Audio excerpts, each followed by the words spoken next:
സർവശക്തനായ ദൈവത്തിൻ്റെ അതിപരിശുദ്ധമായ നാമത്തിന് മഹത്വമുണ്ടാകട്ടെ.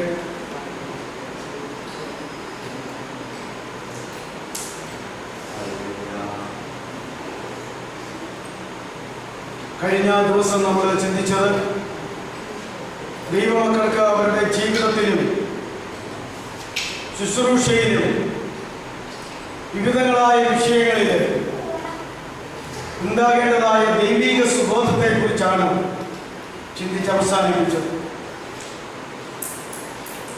തുടർച്ചയായി എടുത്തുകൊണ്ടിരുന്ന ന്യായവിധി എന്ന വിഷയത്തെ തൽക്കാലം നിർത്തിയിട്ടാണ് ആ ഒറ്റയായ വിഷയത്തെക്കുറിച്ച് ചിന്തിച്ച് അവസാനിപ്പിച്ചത്.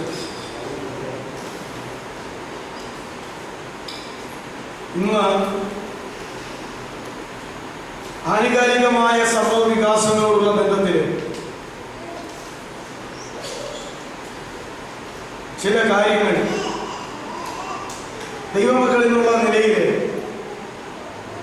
ഒത്തൊരുമിച്ച് ചിന്തിക്കാമെന്ന് ആഗ്രഹിക്കുന്നു. ന്യായവിധിയെ സംബന്ധിച്ചുള്ള ക്ലാസ് പിന്നെയും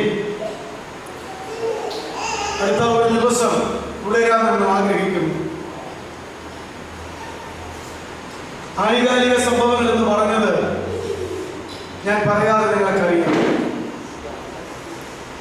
ഏത് പത്രം നോക്കിയാലും, സായാഹ്ന പതിപ്പുകൾ നോക്കിയാലും,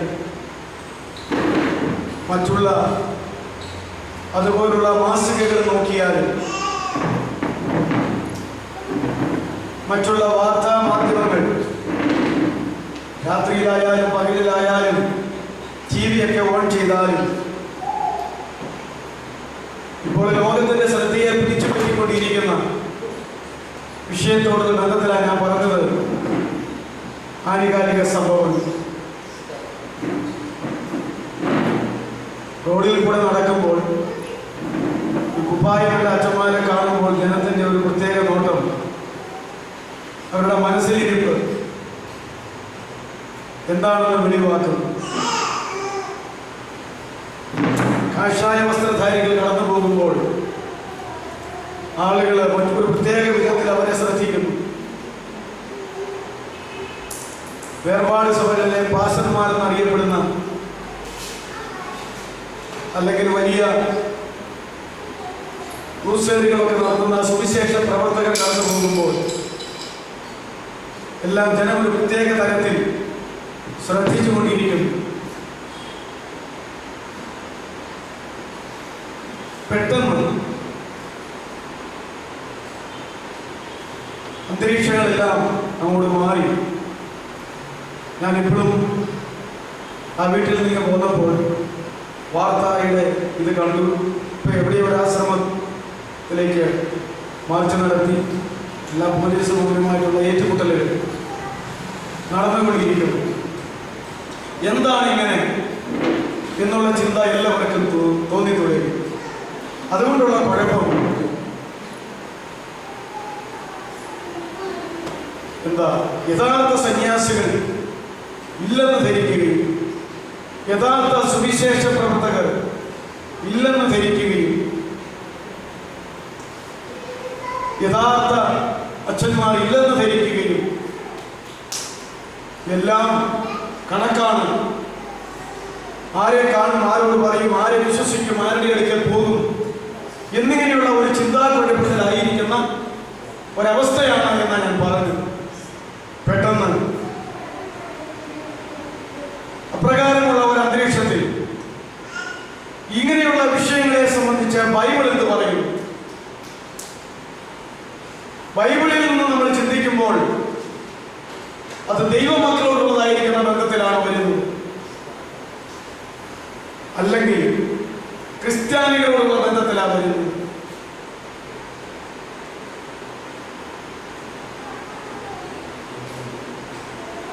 നമുക്ക് ഇപ്രകാരം ചിന്തിച്ചു തുടങ്ങണം. നമ്മുടെ കർത്താവിന്റെ കാലം മുതൽ തന്നെ, അതിനപ്പുറത്തുമുണ്ട് ഇപ്പുറത്തുമുണ്ട്, കർത്താവ് തന്റെ പരസ്യ പ്രവർത്തന നാളുകൾ ആരംഭിച്ച അന്ന് മുതൽ ഇപ്രകാരമുള്ള വിഷയങ്ങളെ കർത്താവ് കൈകാര്യം ചെയ്തു പോരുന്നു. കർത്താവ് സ്വർഗത്തിലേക്ക് പോയതിനു ശേഷം പരിശുദ്ധാത്മാവ് വന്ന ദൈവസഭയെ സ്ഥാപിച്ച് പ്രവർത്തിച്ചു വരുന്നതായ ആ കാലഘട്ടത്തിലും ഇപ്രകാരമുള്ളതായ കാര്യങ്ങൾ ആത്മാവ് കൈകാര്യം ചെയ്തു വരുന്നു എന്നുള്ളത് ഒരു യാഥാർത്ഥ്യമാണ്.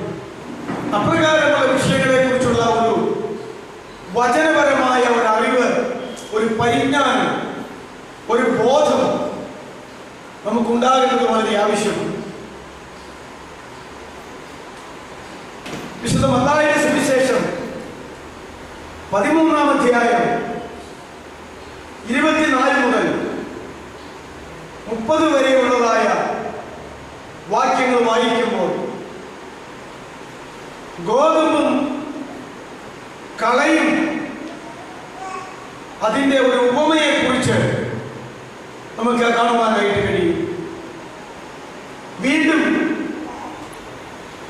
ആ 13-ാം അധ്യായം 37 മുതൽ 43 വരെ വായിക്കുമ്പോൾ ആ ഉപമയുടെ അർത്ഥം എന്താകുന്നു എന്ന് ശിഷ്യന്മാർ കർത്താവിനോട് ചോദിച്ചപ്പോൾ കർത്താവ് അതിന്റെ അർത്ഥം പറഞ്ഞു കൊടുക്കുന്നതായിട്ടും നമുക്ക് കാണുവാൻ കഴിയും.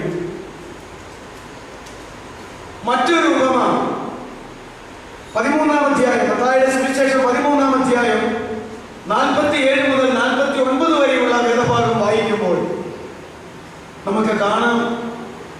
അത് കടലിലേക്ക് എറിഞ്ഞിട്ട് കടലിൽ നിന്ന് മീൻ പിടിച്ച വലയിൽ നല്ലതും ചീത്തയുമായിട്ടുള്ള മീൻ പിടിച്ച ഒരു ഉപമയെ കുറിച്ചാണ് അവിടെ പറയുന്നത്. ഞാൻ പറഞ്ഞു വരുന്നത് ഈ 13-ാം അധ്യായത്തിൽ വിദഗ്ധക്കാരന്റെ ഉപമ മുതൽ കർത്താവ് പറഞ്ഞു പഠിപ്പിക്കുമ്പോൾ ഈ ഭൂമിയിലായിരിക്കുന്ന ദൈവരാജ്യം എങ്ങനെയുള്ളത് എന്നുള്ളത് വെളിവാക്കുകയാണ്. ദൈവരാജ്യം എന്ന വാക്ക് പുതിയ നിയമത്തിൽ ധാരാളമായി പ്രയോഗിച്ചിട്ടുണ്ട്. മത്തായിയുടെ സുവിശേഷത്തിൽ മാത്രം ആ സുവിശേഷം എഴുതിയ മത്തായി ദൈവരാജ്യം എന്ന പദപ്രയോഗത്തിന് പകരം സ്വർഗരാജ്യം എന്ന പദപ്രയോഗമാണ് ഉപയോഗിച്ചിട്ടുള്ളത്.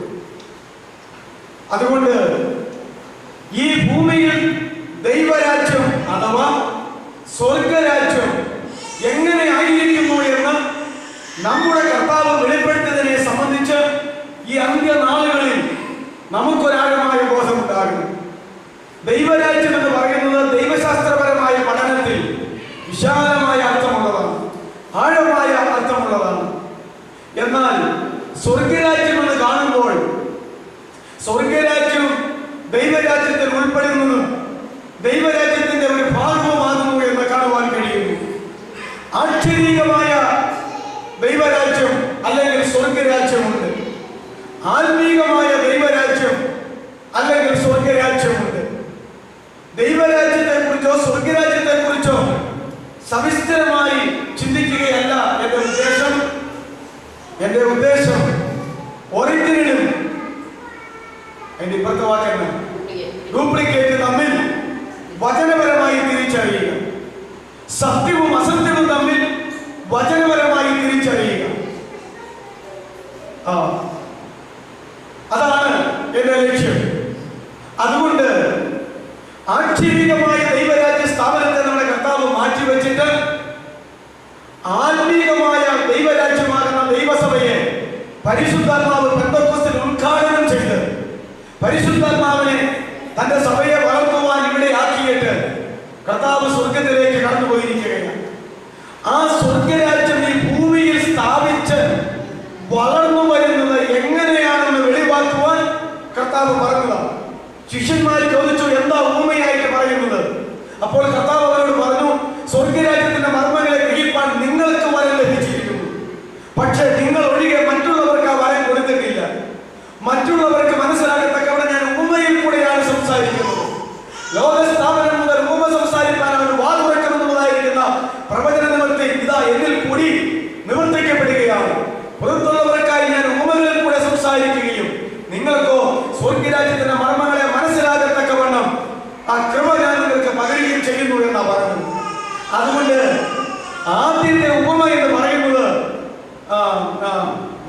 പറയുന്ന ആ സ്വർഗരാജ്യത്തെ കുറിച്ചുള്ളതായിരിക്കുന്ന ഇപ്പോൾ നമ്മൾ ചിന്തിക്കുന്ന രണ്ട് ഉപമ.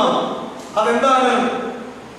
സ്വർഗരാജ്യം വയലിൽ ഗോതമ്പ് വിതച്ചാൽ പിന്നെ ശത്രു വന്ന് അത് കൂടെ കളയും വിതച്ചിട്ട് രണ്ടും കൂടെ വളർന്നു വന്ന് ആ വയലിനോട് ആ വിളയോട് സദൃശ്യം.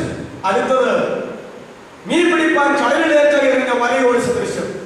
വല വലിച്ചു കയറ്റിയപ്പോൾ നല്ലതും ചീത്തയുമായിരിക്കുന്ന മീൻ അതിനകത്ത് ഉണ്ടായി. അപ്പോ വലയിട്ടവൻ എന്നിട്ട് ആ മീനെ എടുത്ത് നല്ല മീനെ തെരഞ്ഞ് പാത്രത്തിലാക്കുകയും ചീത്ത മീനുകളെ എറിഞ്ഞു കളയുകയും ചെയ്യും. ഞാൻ പറഞ്ഞു പറയട്ടെ, അത് വായിക്കേണ്ട കാര്യമില്ല, നമുക്കത് എല്ലാവർക്കും അറിയാം. നിലത്തിന്റെ ഉടമസ്ഥൻ ഗോതമ്പ് വിതച്ചിട്ട് പോയി. എന്നിട്ട് രാത്രിയിൽ മനുഷ്യൻ ഉറങ്ങുന്ന സമയത്ത് ശത്രു വന്നിട്ട് ആ വിതച്ച ഗോതമ്പിന്റെ അതേ വയലിലേക്ക് തന്നെ കളയുടെ വിത്ത് വന്നിട്ട് പോയി. രണ്ടും കൂടെ ഒരുമിച്ച് മുളച്ചു വന്നു. കുറച്ചു കഴിഞ്ഞപ്പോൾ വേലക്കാര് എങ്ങനെയൊക്കെ ഉണ്ട്, അത് മുളച്ചോ, ഞാറായോ, വളർന്നോ എന്ന് നോക്കാൻ ചെന്നപ്പോൾ എന്താ പറയുക, പകുതിക്ക് പകുതി ഗോതമ്പ്, പകുതിക്ക് പകുതി കളയുമായിട്ട് ഇടകലർന്ന് നിൽക്കുന്നു. അതെന്താ ഇങ്ങനെ വന്നത്? അവർ വേഗം ഉടമസ്ഥനോട്, യജമാനോട് വിവരം പറഞ്ഞു. അല്ലയോ യജമാനെ, നമ്മൾ ഗോതമ്പല്ലേ വിതച്ചിട്ട് പോകുന്നത്? അതെ, പക്ഷേ ഇപ്പോൾ പകുതിക്ക് പകുതി എന്നവണ്ണം കളയും കൂടെ നിൽക്കുകയാണ്. ഉടനെ ഉടമസ്ഥൻ പറഞ്ഞു, അത് ശത്രു ചെയ്തത്, അത് ശത്രുവിന്റെ പ്രവർത്തനമാണ്. അപ്പൊ ചോദിച്ചു, ശത്രുവിന്റെ പ്രവർത്തനമാണെങ്കിൽ പകുതിക്ക് പകുതി കളയുമാണെങ്കിൽ ഞങ്ങൾ എന്ത് ചെയ്യണം? നീ കൽപ്പിച്ചേരെ, ഞങ്ങൾ ഇപ്പോൾ തന്നെ ചെന്ന കളകളെ മുഴുവൻ പറിച്ച് മാറ്റിക്കളയാണെന്ന് പറഞ്ഞു. അപ്പോൾ പറഞ്ഞു, അത് വേണ്ട, നിങ്ങൾ കള പറിച്ച് തിരിക്കാൻ പോയാൽ, ഗോതമ്പ് കളയിൽ തിരിക്കാൻ പോയാൽ, നിങ്ങൾ കള പറിക്കുന്ന കൂട്ടത്തിൽ അറിഞ്ഞായാലും അറിയാതെയായാലും ഏതെങ്കിലും ഒരു ഗോതമ്പ് ചെടി കൂടെ പറിഞ്ഞു പോകാൻ സാധ്യതയുണ്ട്. അത് ഞാൻ ഇഷ്ടപ്പെടുന്നില്ല. എന്തെന്നാൽ ഒരു ഗോതമ്പ് ചെടി പറയുക എന്ന് പറഞ്ഞാൽ അതെനിക്ക് ഇഷ്ടമല്ല. ഇനിയിപ്പോ എന്ത് ചെയ്യും? എന്ത് ചെയ്യാൻ? അത് രണ്ടും കൊയ്ത്തോളം വളരട്ടെ. രണ്ടും അവിടെ നിൽക്കട്ടെ, അത് കൊയ്ത്തോളം വളരട്ടെ. അത് വളർന്ന് എന്താ, അത് കതിരുകളെ പുറപ്പെടുവിക്കും. ഗോതമ്പ് കതിരുകളെ പുറപ്പെടുവിച്ച് കഴിയുമ്പോൾ ഗോതമ്പിൻ കതിരുണ്ടാകും. കള കതിരുകളെ പുറപ്പെടുവിക്കുമ്പോൾ കളയുടെ കതിരുണ്ടാകും. പിന്നെ അത് അവിടെ നിന്ന് മൂക്കട്ടെ. അങ്ങനെ ഗോതമ്പ് കൊയ്തെടുത്ത് ഇവിടെ നിന്ന് യജമാനന്റെ കളപ്പുരയിലേക്ക് മാറ്റേണ്ട ദിവസം വരെ ഗോതമ്പ് അവിടെ നിൽക്കട്ടെ. അതുവരെയും കളയും അവിടെ നിൽക്കട്ടെ. രണ്ടും പരിമമാകും.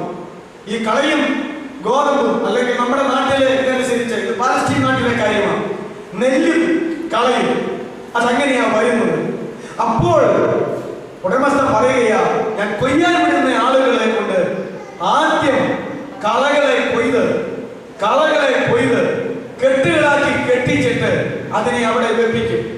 എന്നിട്ട് ഞാൻ ഗോതമ്പ് കൊയ്യാൻ പറയും. ഗോതമ്പുകളെ കെട്ടുകളാക്കി കെട്ടിയിട്ട് ആ കച്ചകൾ യജമാനന്റെ കളപ്പുരയിലേക്ക് കൊണ്ടുപോയി അതവിടെ മെതിച്ചെടുത്ത് ആ നല്ല ധാന്യങ്ങളെ കളപ്പുരയിൽ സുരക്ഷിതമാക്കാൻ ഞാൻ പറയും. എന്നിട്ട് പിന്നെ ഈ പാടത്ത് ആദ്യം കൊയ്ത് കെട്ടുകളാക്കി കെട്ടിയിട്ടിരിക്കുന്ന കളകൾക്ക് അവിടെ തീ കൊളുത്താൻ പറയും. അത് ആ പാടത്ത് കിടന്ന കത്തി ചാമ്പല. ഇതാ കർത്താവ് പറഞ്ഞു. അതുകൊണ്ട് ഇതെന്തിനെ കുറിച്ച് പറഞ്ഞതാ? സ്വർഗരാജ്യം ഇതിനോട് സദൃശമാകുന്നു. ഈ ഭൂമിയിൽ സ്വർഗരാജ്യം എന്ന് പറയുന്നത്, ഈ ഭൂമിയിൽ ദൈവരാജ്യം എന്ന് ഇപ്പോൾ പറയുന്നത് പത്രോസ് അല്ല, റോമാലേഖനത്തിൽ പൗലോസ് പറഞ്ഞല്ലോ.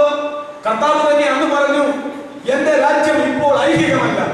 എന്റെ രാജ്യം ഐഹികമായിരുന്നുവെങ്കിൽ എനിക്ക് വേണ്ടി പോരാടുവാൻ ഇവിടെ ലക്ഷക്കണക്കിന് പടയാളികൾ ഉണ്ടാകുമായിരുന്നു. എന്റെ രാജ്യം ഐഹികമല്ല, അതുകൊണ്ട് എനിക്ക് വേണ്ടി ഇവിടെ പോരാടുവാൻ ഇപ്പോൾ പടയാളികളില്ല. അതുകൊണ്ട് നിങ്ങൾ എന്ത് ചെയ്താലും ഞാൻ സന്തോഷത്തോടെ സഹിക്കാൻ തയ്യാറായിട്ട് വന്നിരിക്കുന്നു എന്ന് പറഞ്ഞു. ഇതാണ് കർത്താവ് അവിടെ പറഞ്ഞത്. അതുകൊണ്ട് ഇത് രണ്ടും ഇങ്ങനെ വളരും എന്ന് നമ്മൾ അറിയേണ്ടതാണ്. ഇതാണ് ദൈവരാജ്യം. രണ്ടും ഇടകലർന്ന് ഇരിക്കുന്നു.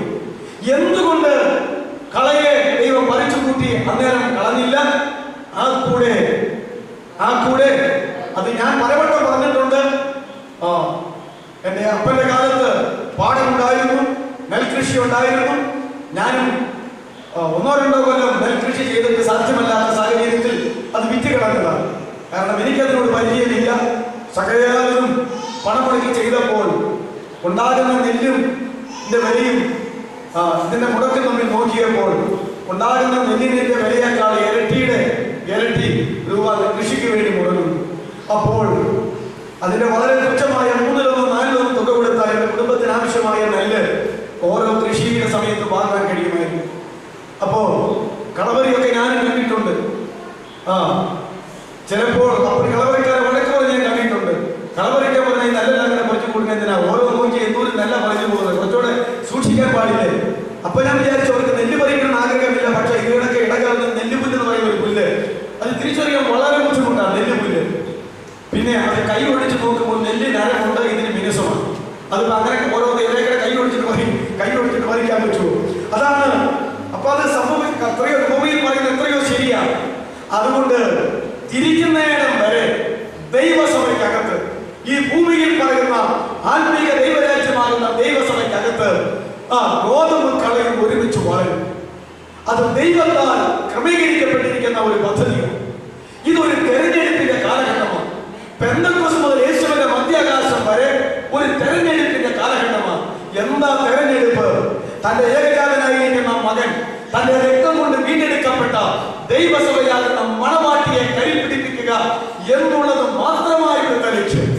ആകയാൽ ഇവിടെയുള്ള തന്നെ സ്വീകരിക്കുന്നു എന്ന് പറയുന്ന ജനത്തിൽ നിന്ന്, ഈ നമ്മുടെ ഭാഷയിൽ പറയട്ടെ ക്രിസ്ത്യാനികളിൽ നിന്ന്, ദൈവമക്കളിൽ നിന്ന് ഒക്കെ തന്റെ കാന്തയെ തെരഞ്ഞെടുക്കാൻ പോകുന്ന ഒരു തെരഞ്ഞെടുപ്പിലേക്ക് വേണ്ടിയിട്ട ഈ സംവിധാനം ഇവിടെ ഉണ്ടായിരിക്കുന്നത്. അതുകൊണ്ട് ഇവിടെ പേരിൽ അറിയപ്പെടുന്ന ഏത് ദൈവസഭയായാലും അത് സമ്പൂർണമായി ഇഹലോകത്തിലെ അംഗങ്ങൾ എന്ന് പറയുന്നവർ ഉൾപ്പെടെ ഒരിക്കലും അത് ബോധമല്ല, അത് കളയും കൂടെ ഇടകലർന്ന് മാത്രമേ എനിക്കത്തുള്ളൂ. ഭൂമിയിൽ ദൈവരാജ്യം ഇങ്ങനെ ആയിരിക്കേ ഉള്ളൂ എന്ന് എന്റെ കർത്താവ് പറഞ്ഞിട്ടുണ്ടെങ്കിൽ അങ്ങനെ അല്ലാണ്ടാക്കാൻ ഇവിടെ ഒരു മാനുഷിക നേതാവിനെ കൊണ്ടോ ഒരു ദൈവദാസനെ കൊണ്ടോ ആരെ കൊണ്ടും സാധ്യമല്ല. അതുകൊണ്ട് എല്ലാവരും കള്ളന്മാരായിക്കോളാനല്ല ഞാൻ പറഞ്ഞത്, എല്ലാവരും കളകളാകാനല്ല പറഞ്ഞത്. കളകൾ ഉണ്ടാകുന്നത്, അസത്യം ഉണ്ടാകുന്നത് ആരുടെ പ്രവർത്തനപരമായിട്ടാണ്? അത് ദൈവത്തിന്റെ പ്രവർത്തനപരമായിട്ടല്ല, അത് ശത്രു ചെയ്തതാ. ആരാണ് ഈ ശത്രു? എന്താ കർത്താവ് പറഞ്ഞത്?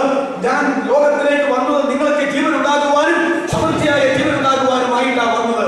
എന്നാൽ കള്ളൻ വരുന്നതിനാ അറുപ്പാനും കുടിപ്പാനും മോഷ്ടിപ്പാനും അല്ലാതെ ഈ കള്ളൻ വരുന്നില്ല. അതുകൊണ്ട് അവനാ ശത്രു എന്ന് നമ്മൾ അറിയേണ്ടതാണ്. ഇതാണ് ഈ ലോകത്തിലെ ദൈവസഭകളും ഈ ദൈവമക്കളും അതിൽ ഉൾപ്പെട്ട് നിൽക്കുന്ന അല്ലാത്തവരും എന്നുള്ള യാഥാർത്ഥ്യം നമ്മൾ മനസ്സിലാക്കണം. പക്ഷേ ദൈവമക്കൾക്ക് പോലും ദൈവസഭക്കാർക്ക് പോലും അറിയത്തില്ല. ഈ രജിസ്റ്ററിൽ കാണുന്ന, ഈ പേരിൽ അറിയപ്പെടുന്ന ഈ ഓരോ കണക്കിലുള്ള മെമ്പേഴ്സ് ഇത് മുഴുവൻ കർത്താവിന്റെ കാന്തയാണെന്നോ, കർത്താവിന്റെ ശരീരമാണെന്നോ, കർത്താവിനാൽ പണിയപ്പെടുന്ന ആത്മീക ശബ്ദമാണെന്നോ ഒക്കെ ഒരു മിഥ്യാധാരണയിൽ കൂടെ പോവുകയാണ്. ആകയാൽ ഒരിക്കലും അങ്ങനെ വരത്തില്ല.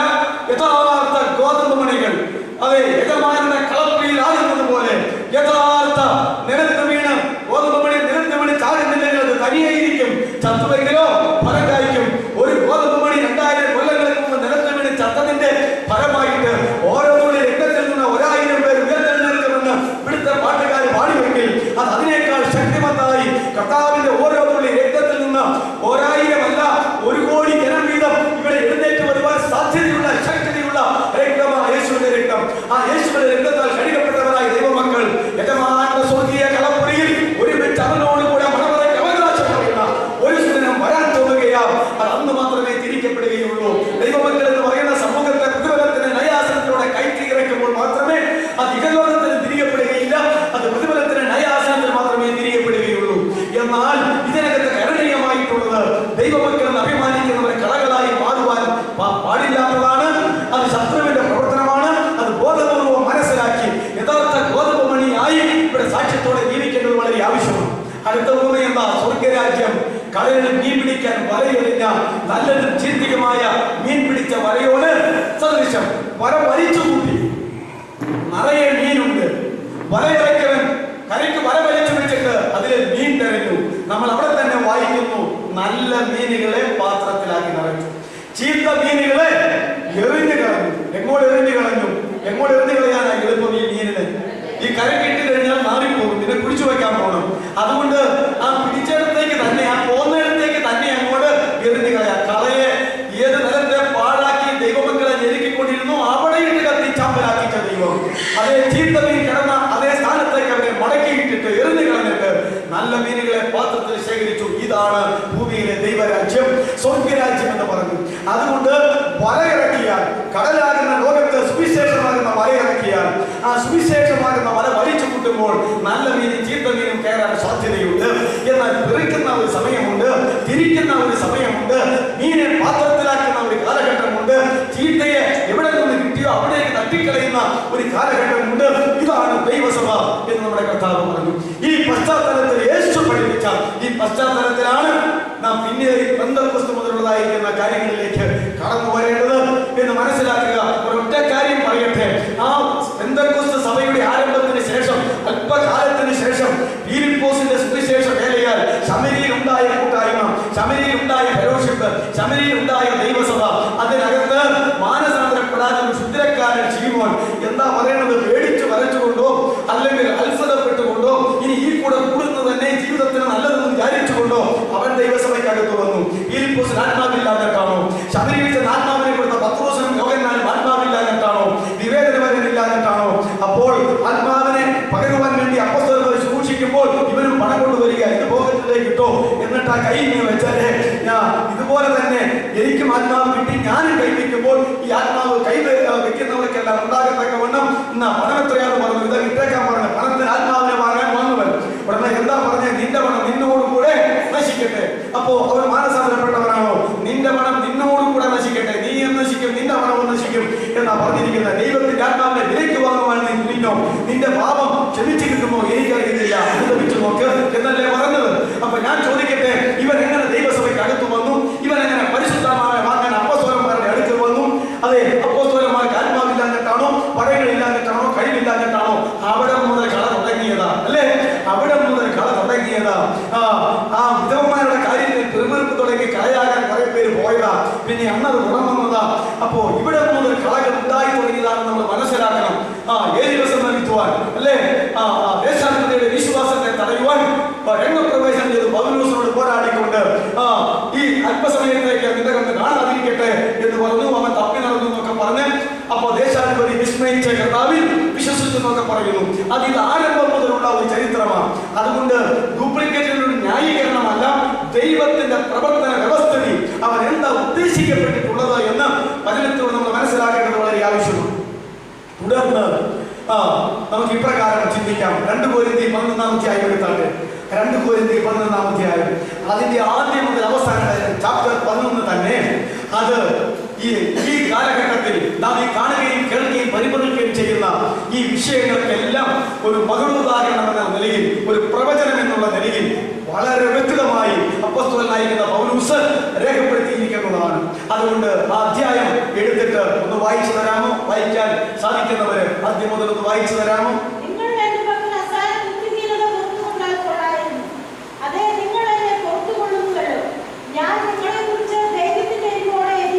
അവിടെ നിർത്തിക്കൂ.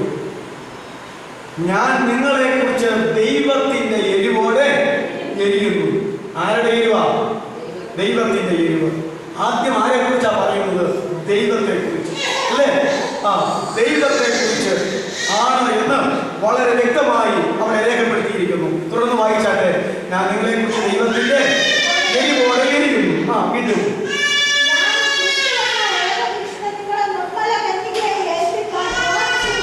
ആ വാക്യം നമുക്കറിയാം.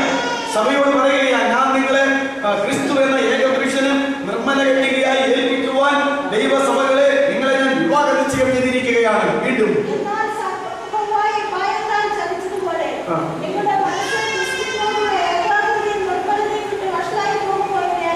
ഈ വാക്യത്തിൽ ഒരു വാക്യം ശ്രദ്ധിക്കുക. എന്നാൽ സർപ്പം ഹവ്വയെ ഉപായത്താൽ ചതിച്ചു. ആരാണ് ഈ സർപ്പം? പിശാച്, സാത്താൻ. അപ്പോ ദൈവം ഒരു വശത്ത്, ദൈവം ഈ അധ്യായം തുടങ്ങുമ്പോൾ മറുഭാഗത്ത് ആരുണ്ട്? പിശാചും സർപ്പമുണ്ട്. ഈ ഒരു കാര്യം നമ്മൾ മനസ്സിൽ ഉറപ്പിക്കുക. 2 കൊരിന്ത്യർ 11 കുറിച്ച് അപ്പോസ്തലൻ എഴുതുമ്പോൾ, പറയുമ്പോൾ, പഠിപ്പിക്കുമ്പോൾ ഇതാ ഒരു വശത്ത് ദൈവം നിൽക്കുന്നു, മറുവശത്ത് ദൈവത്തിന്റെ പ്രവർത്തനപരമായിട്ടാണല്ലോ ഇവർ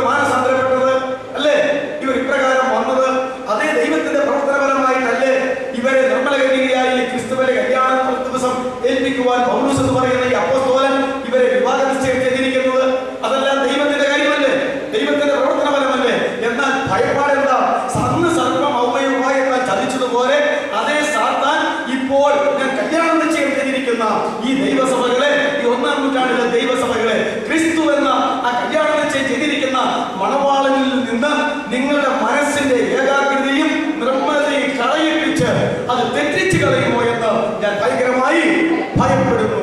ഒരു ഭാഗത്ത് ദൈവം അത് കുഞ്ഞാടിനെ ഒരുക്കിക്കൊണ്ട് അല്ല മണവാട്ടിയെ ഒരുക്കിക്കൊണ്ട് കുഞ്ഞാടന്റെ ഓമനക്കുമാരനായിരിക്കുന്ന മണവാളിന്റെ കല്യാണം നടക്കുവാൻ ശക്തിമത്തായി ദൈവം പ്രവർത്തിച്ചു കൊണ്ടിരിക്കുമ്പോൾ മറുഭാഗത്ത് സർപ്പം ആ കല്യാണം നടക്കാതിരിക്കുവാൻ, ആ മണവാളിൽ നിന്ന് ഈ മണവാട്ടിയെ അകറ്റുവാൻ, മാനസികമായി മടിപ്പിക്കുവാൻ, ഏകാഗ്രത വിടുവാൻ, നിർമ്മലത കളങ്കപ്പെടുത്തുവാൻ ഒക്കെയുമായിട്ട് ശക്തമായി കാര്യം പ്രവർത്തിച്ചുകൊണ്ടിരിക്കുന്നു.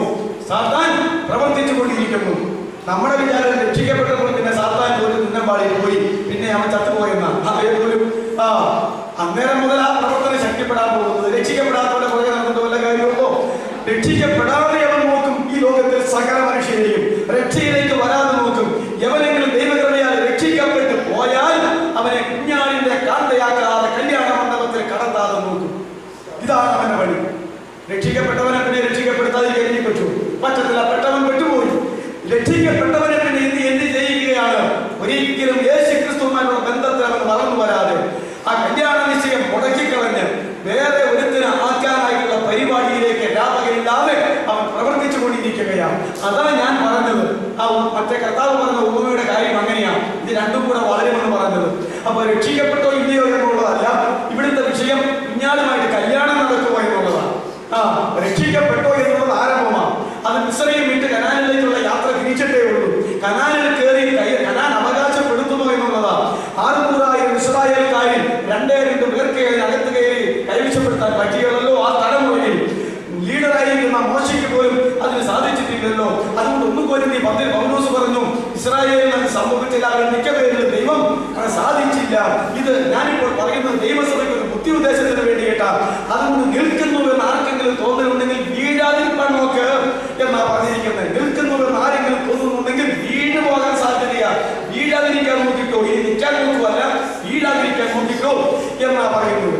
അതുകൊണ്ട് ഇതെല്ലാം കൂടെ ഒരുമിച്ച് ചിന്തിക്കുമ്പോൾ മാത്രമേ അതിന്റെ ഗൗരവം നമുക്ക് മനസ്സിലാക്കാനായിട്ട് പറ്റത്തുള്ളൂ. അതുകൊണ്ട് എന്താ, ഒരു ഭാഗത്ത് ദൈവം നിന്ന് പ്രവർത്തിക്കുന്നു, ജനത്തെ രക്ഷപ്പെടുത്തി രക്ഷിക്കപ്പെട്ടവരെ കുഞ്ഞാടിനെ കാന്തിയാക്കി തീർക്കുവാൻ. അപ്പോൾ മറുഭാഗത്ത് അന്ന് സൗവയെ തോൽപ്പിച്ച, ആദവനെ തോൽപ്പിച്ച അതേ പഴയ പാമ്പായ മഹാസർപ്പമായിരിക്കുന്ന അവൻ അവിടെ നിന്ന് പ്രവർത്തിക്കുകയാ. കല്യാണ നിശ്ചയം ചെയ്തിരിക്കുന്നവരെ കല്യാണം നടത്താതെ ഹൃദയം തെറ്റിച്ച് മനസ്സ് തെറ്റിച്ച് അവരെ മാറ്റിക്കളയാനായിട്ടുള്ള സകല പ്രവർത്തനവും ഇവിടെ സാത്താൻ ചെയ്തുകൊണ്ടേയിരിക്കുന്നു. ഈ 2 പ്രവർത്തനങ്ങൾ ശക്തിമത്തായി ഒരു വ്യക്തിയിൽ കൂട്ടിയടിക്കുന്നുണ്ട് എന്നുള്ള യാഥാർത്ഥ്യം നമ്മൾ മനസ്സിലാക്കേണ്ടത് വളരെ ആവശ്യമാണ്. അപ്പൊ തുടർന്ന് നമുക്ക് താഴോട്ട് വായിച്ച് ചിന്തിക്കാം. ഇപ്പൊ വായിച്ചതിനെ തൊട്ട് താഴത്തെ വേദവാക്യത്തിലേക്ക് കടന്നുവന്നാല് എന്താണ് ഈ പറയുന്നത്? എങ്ങനെ കല്യാണ നിശ്ചയം ചെയ്തിരിക്കുന്ന ആ വ്യക്തിയെ യേശു ക്രിസ്തുവിനോടുള്ളതായിരിക്കുന്ന ഏകാഗ്രതയും നിർമ്മലതയും വിട്ട് വഷളാക്കി കളയുന്നത് എങ്ങനെയാണെന്നാണ് പറഞ്ഞത്.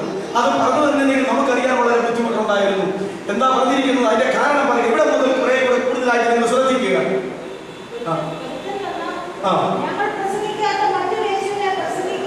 ഒരുത്തൻ വന്ന് ഞങ്ങൾ പ്രസംഗിക്കാത്ത മറ്റൊരു യേശുവിനെ പ്രസംഗിക്കുകയോ,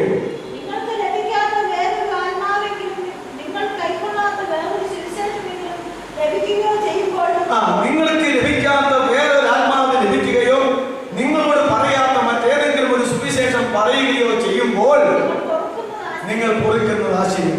അപ്പൊ എന്താണ് കല്യാണ നിശ്ചയം ചെയ്തിരിക്കുന്ന ദൈവമക്കളുടെ കല്യാണം നടക്കാതെ പോകാതിരിക്കാനുള്ള മുഖാന്തരങ്ങൾ? യേശു മാറിപ്പോകുന്നു, സുവിശേഷം മാറിപ്പോകുന്നു, ആത്മാവ് മാറിപ്പോകുന്നു. ഇനി അതിന്റെ ഓർഡറുകൾ ഞാൻ പറയാം. ആത്മാവ് ആദ്യം മാറുന്നു, അപ്പോൾ സുവിശേഷം ആദ്യം മാറുന്നു, അപ്പോൾ യേശുവും മാറിപ്പോകും. ആത്മാവും സുവിശേഷവും മാറിയാൽ ആര് മാറിപ്പോകും? അതെന്താ കാര്യം? കന്യക മറിയാമിൽ യേശു ക്രിസ്തു ഗുരുവായത് ദൈവം പറഞ്ഞു വിട്ട വചനം ഗബ്രിയേൽ പറഞ്ഞു, അതാ അത്യുന്നതന്റെ ശക്തി നിന്റെ മേൽ നിഴലിടും. ആകിയാൽ ഉത്ഭവിക്കുന്ന പ്രജ വിശുദ്ധ പ്രജയെന്ന് വിളിക്കപ്പെടും. പരിശുദ്ധാത്മാവ് നിന്റെ മേൽ വരും, അത്യുന്നതന്റെ ശക്തി നിന്റെ മേൽ നിഴലിടും എന്ന് പറഞ്ഞപ്പോൾ കർത്താവിന്റെ ദാസി നിന്റെ വാക്കുപോലെ എനിക്ക് ഭവിക്കട്ടെ. ആ വചനം കന്യക മറിയാം ഏറ്റെടുത്തപ്പോൾ ആ വചനത്തിലൂടെ ദൈവത്തിന്റെ ആത്മാവ് പ്രവർത്തിച്ചിട്ട് കന്യക മറിയാമിന്റെ ഹൃദയത്തിൽ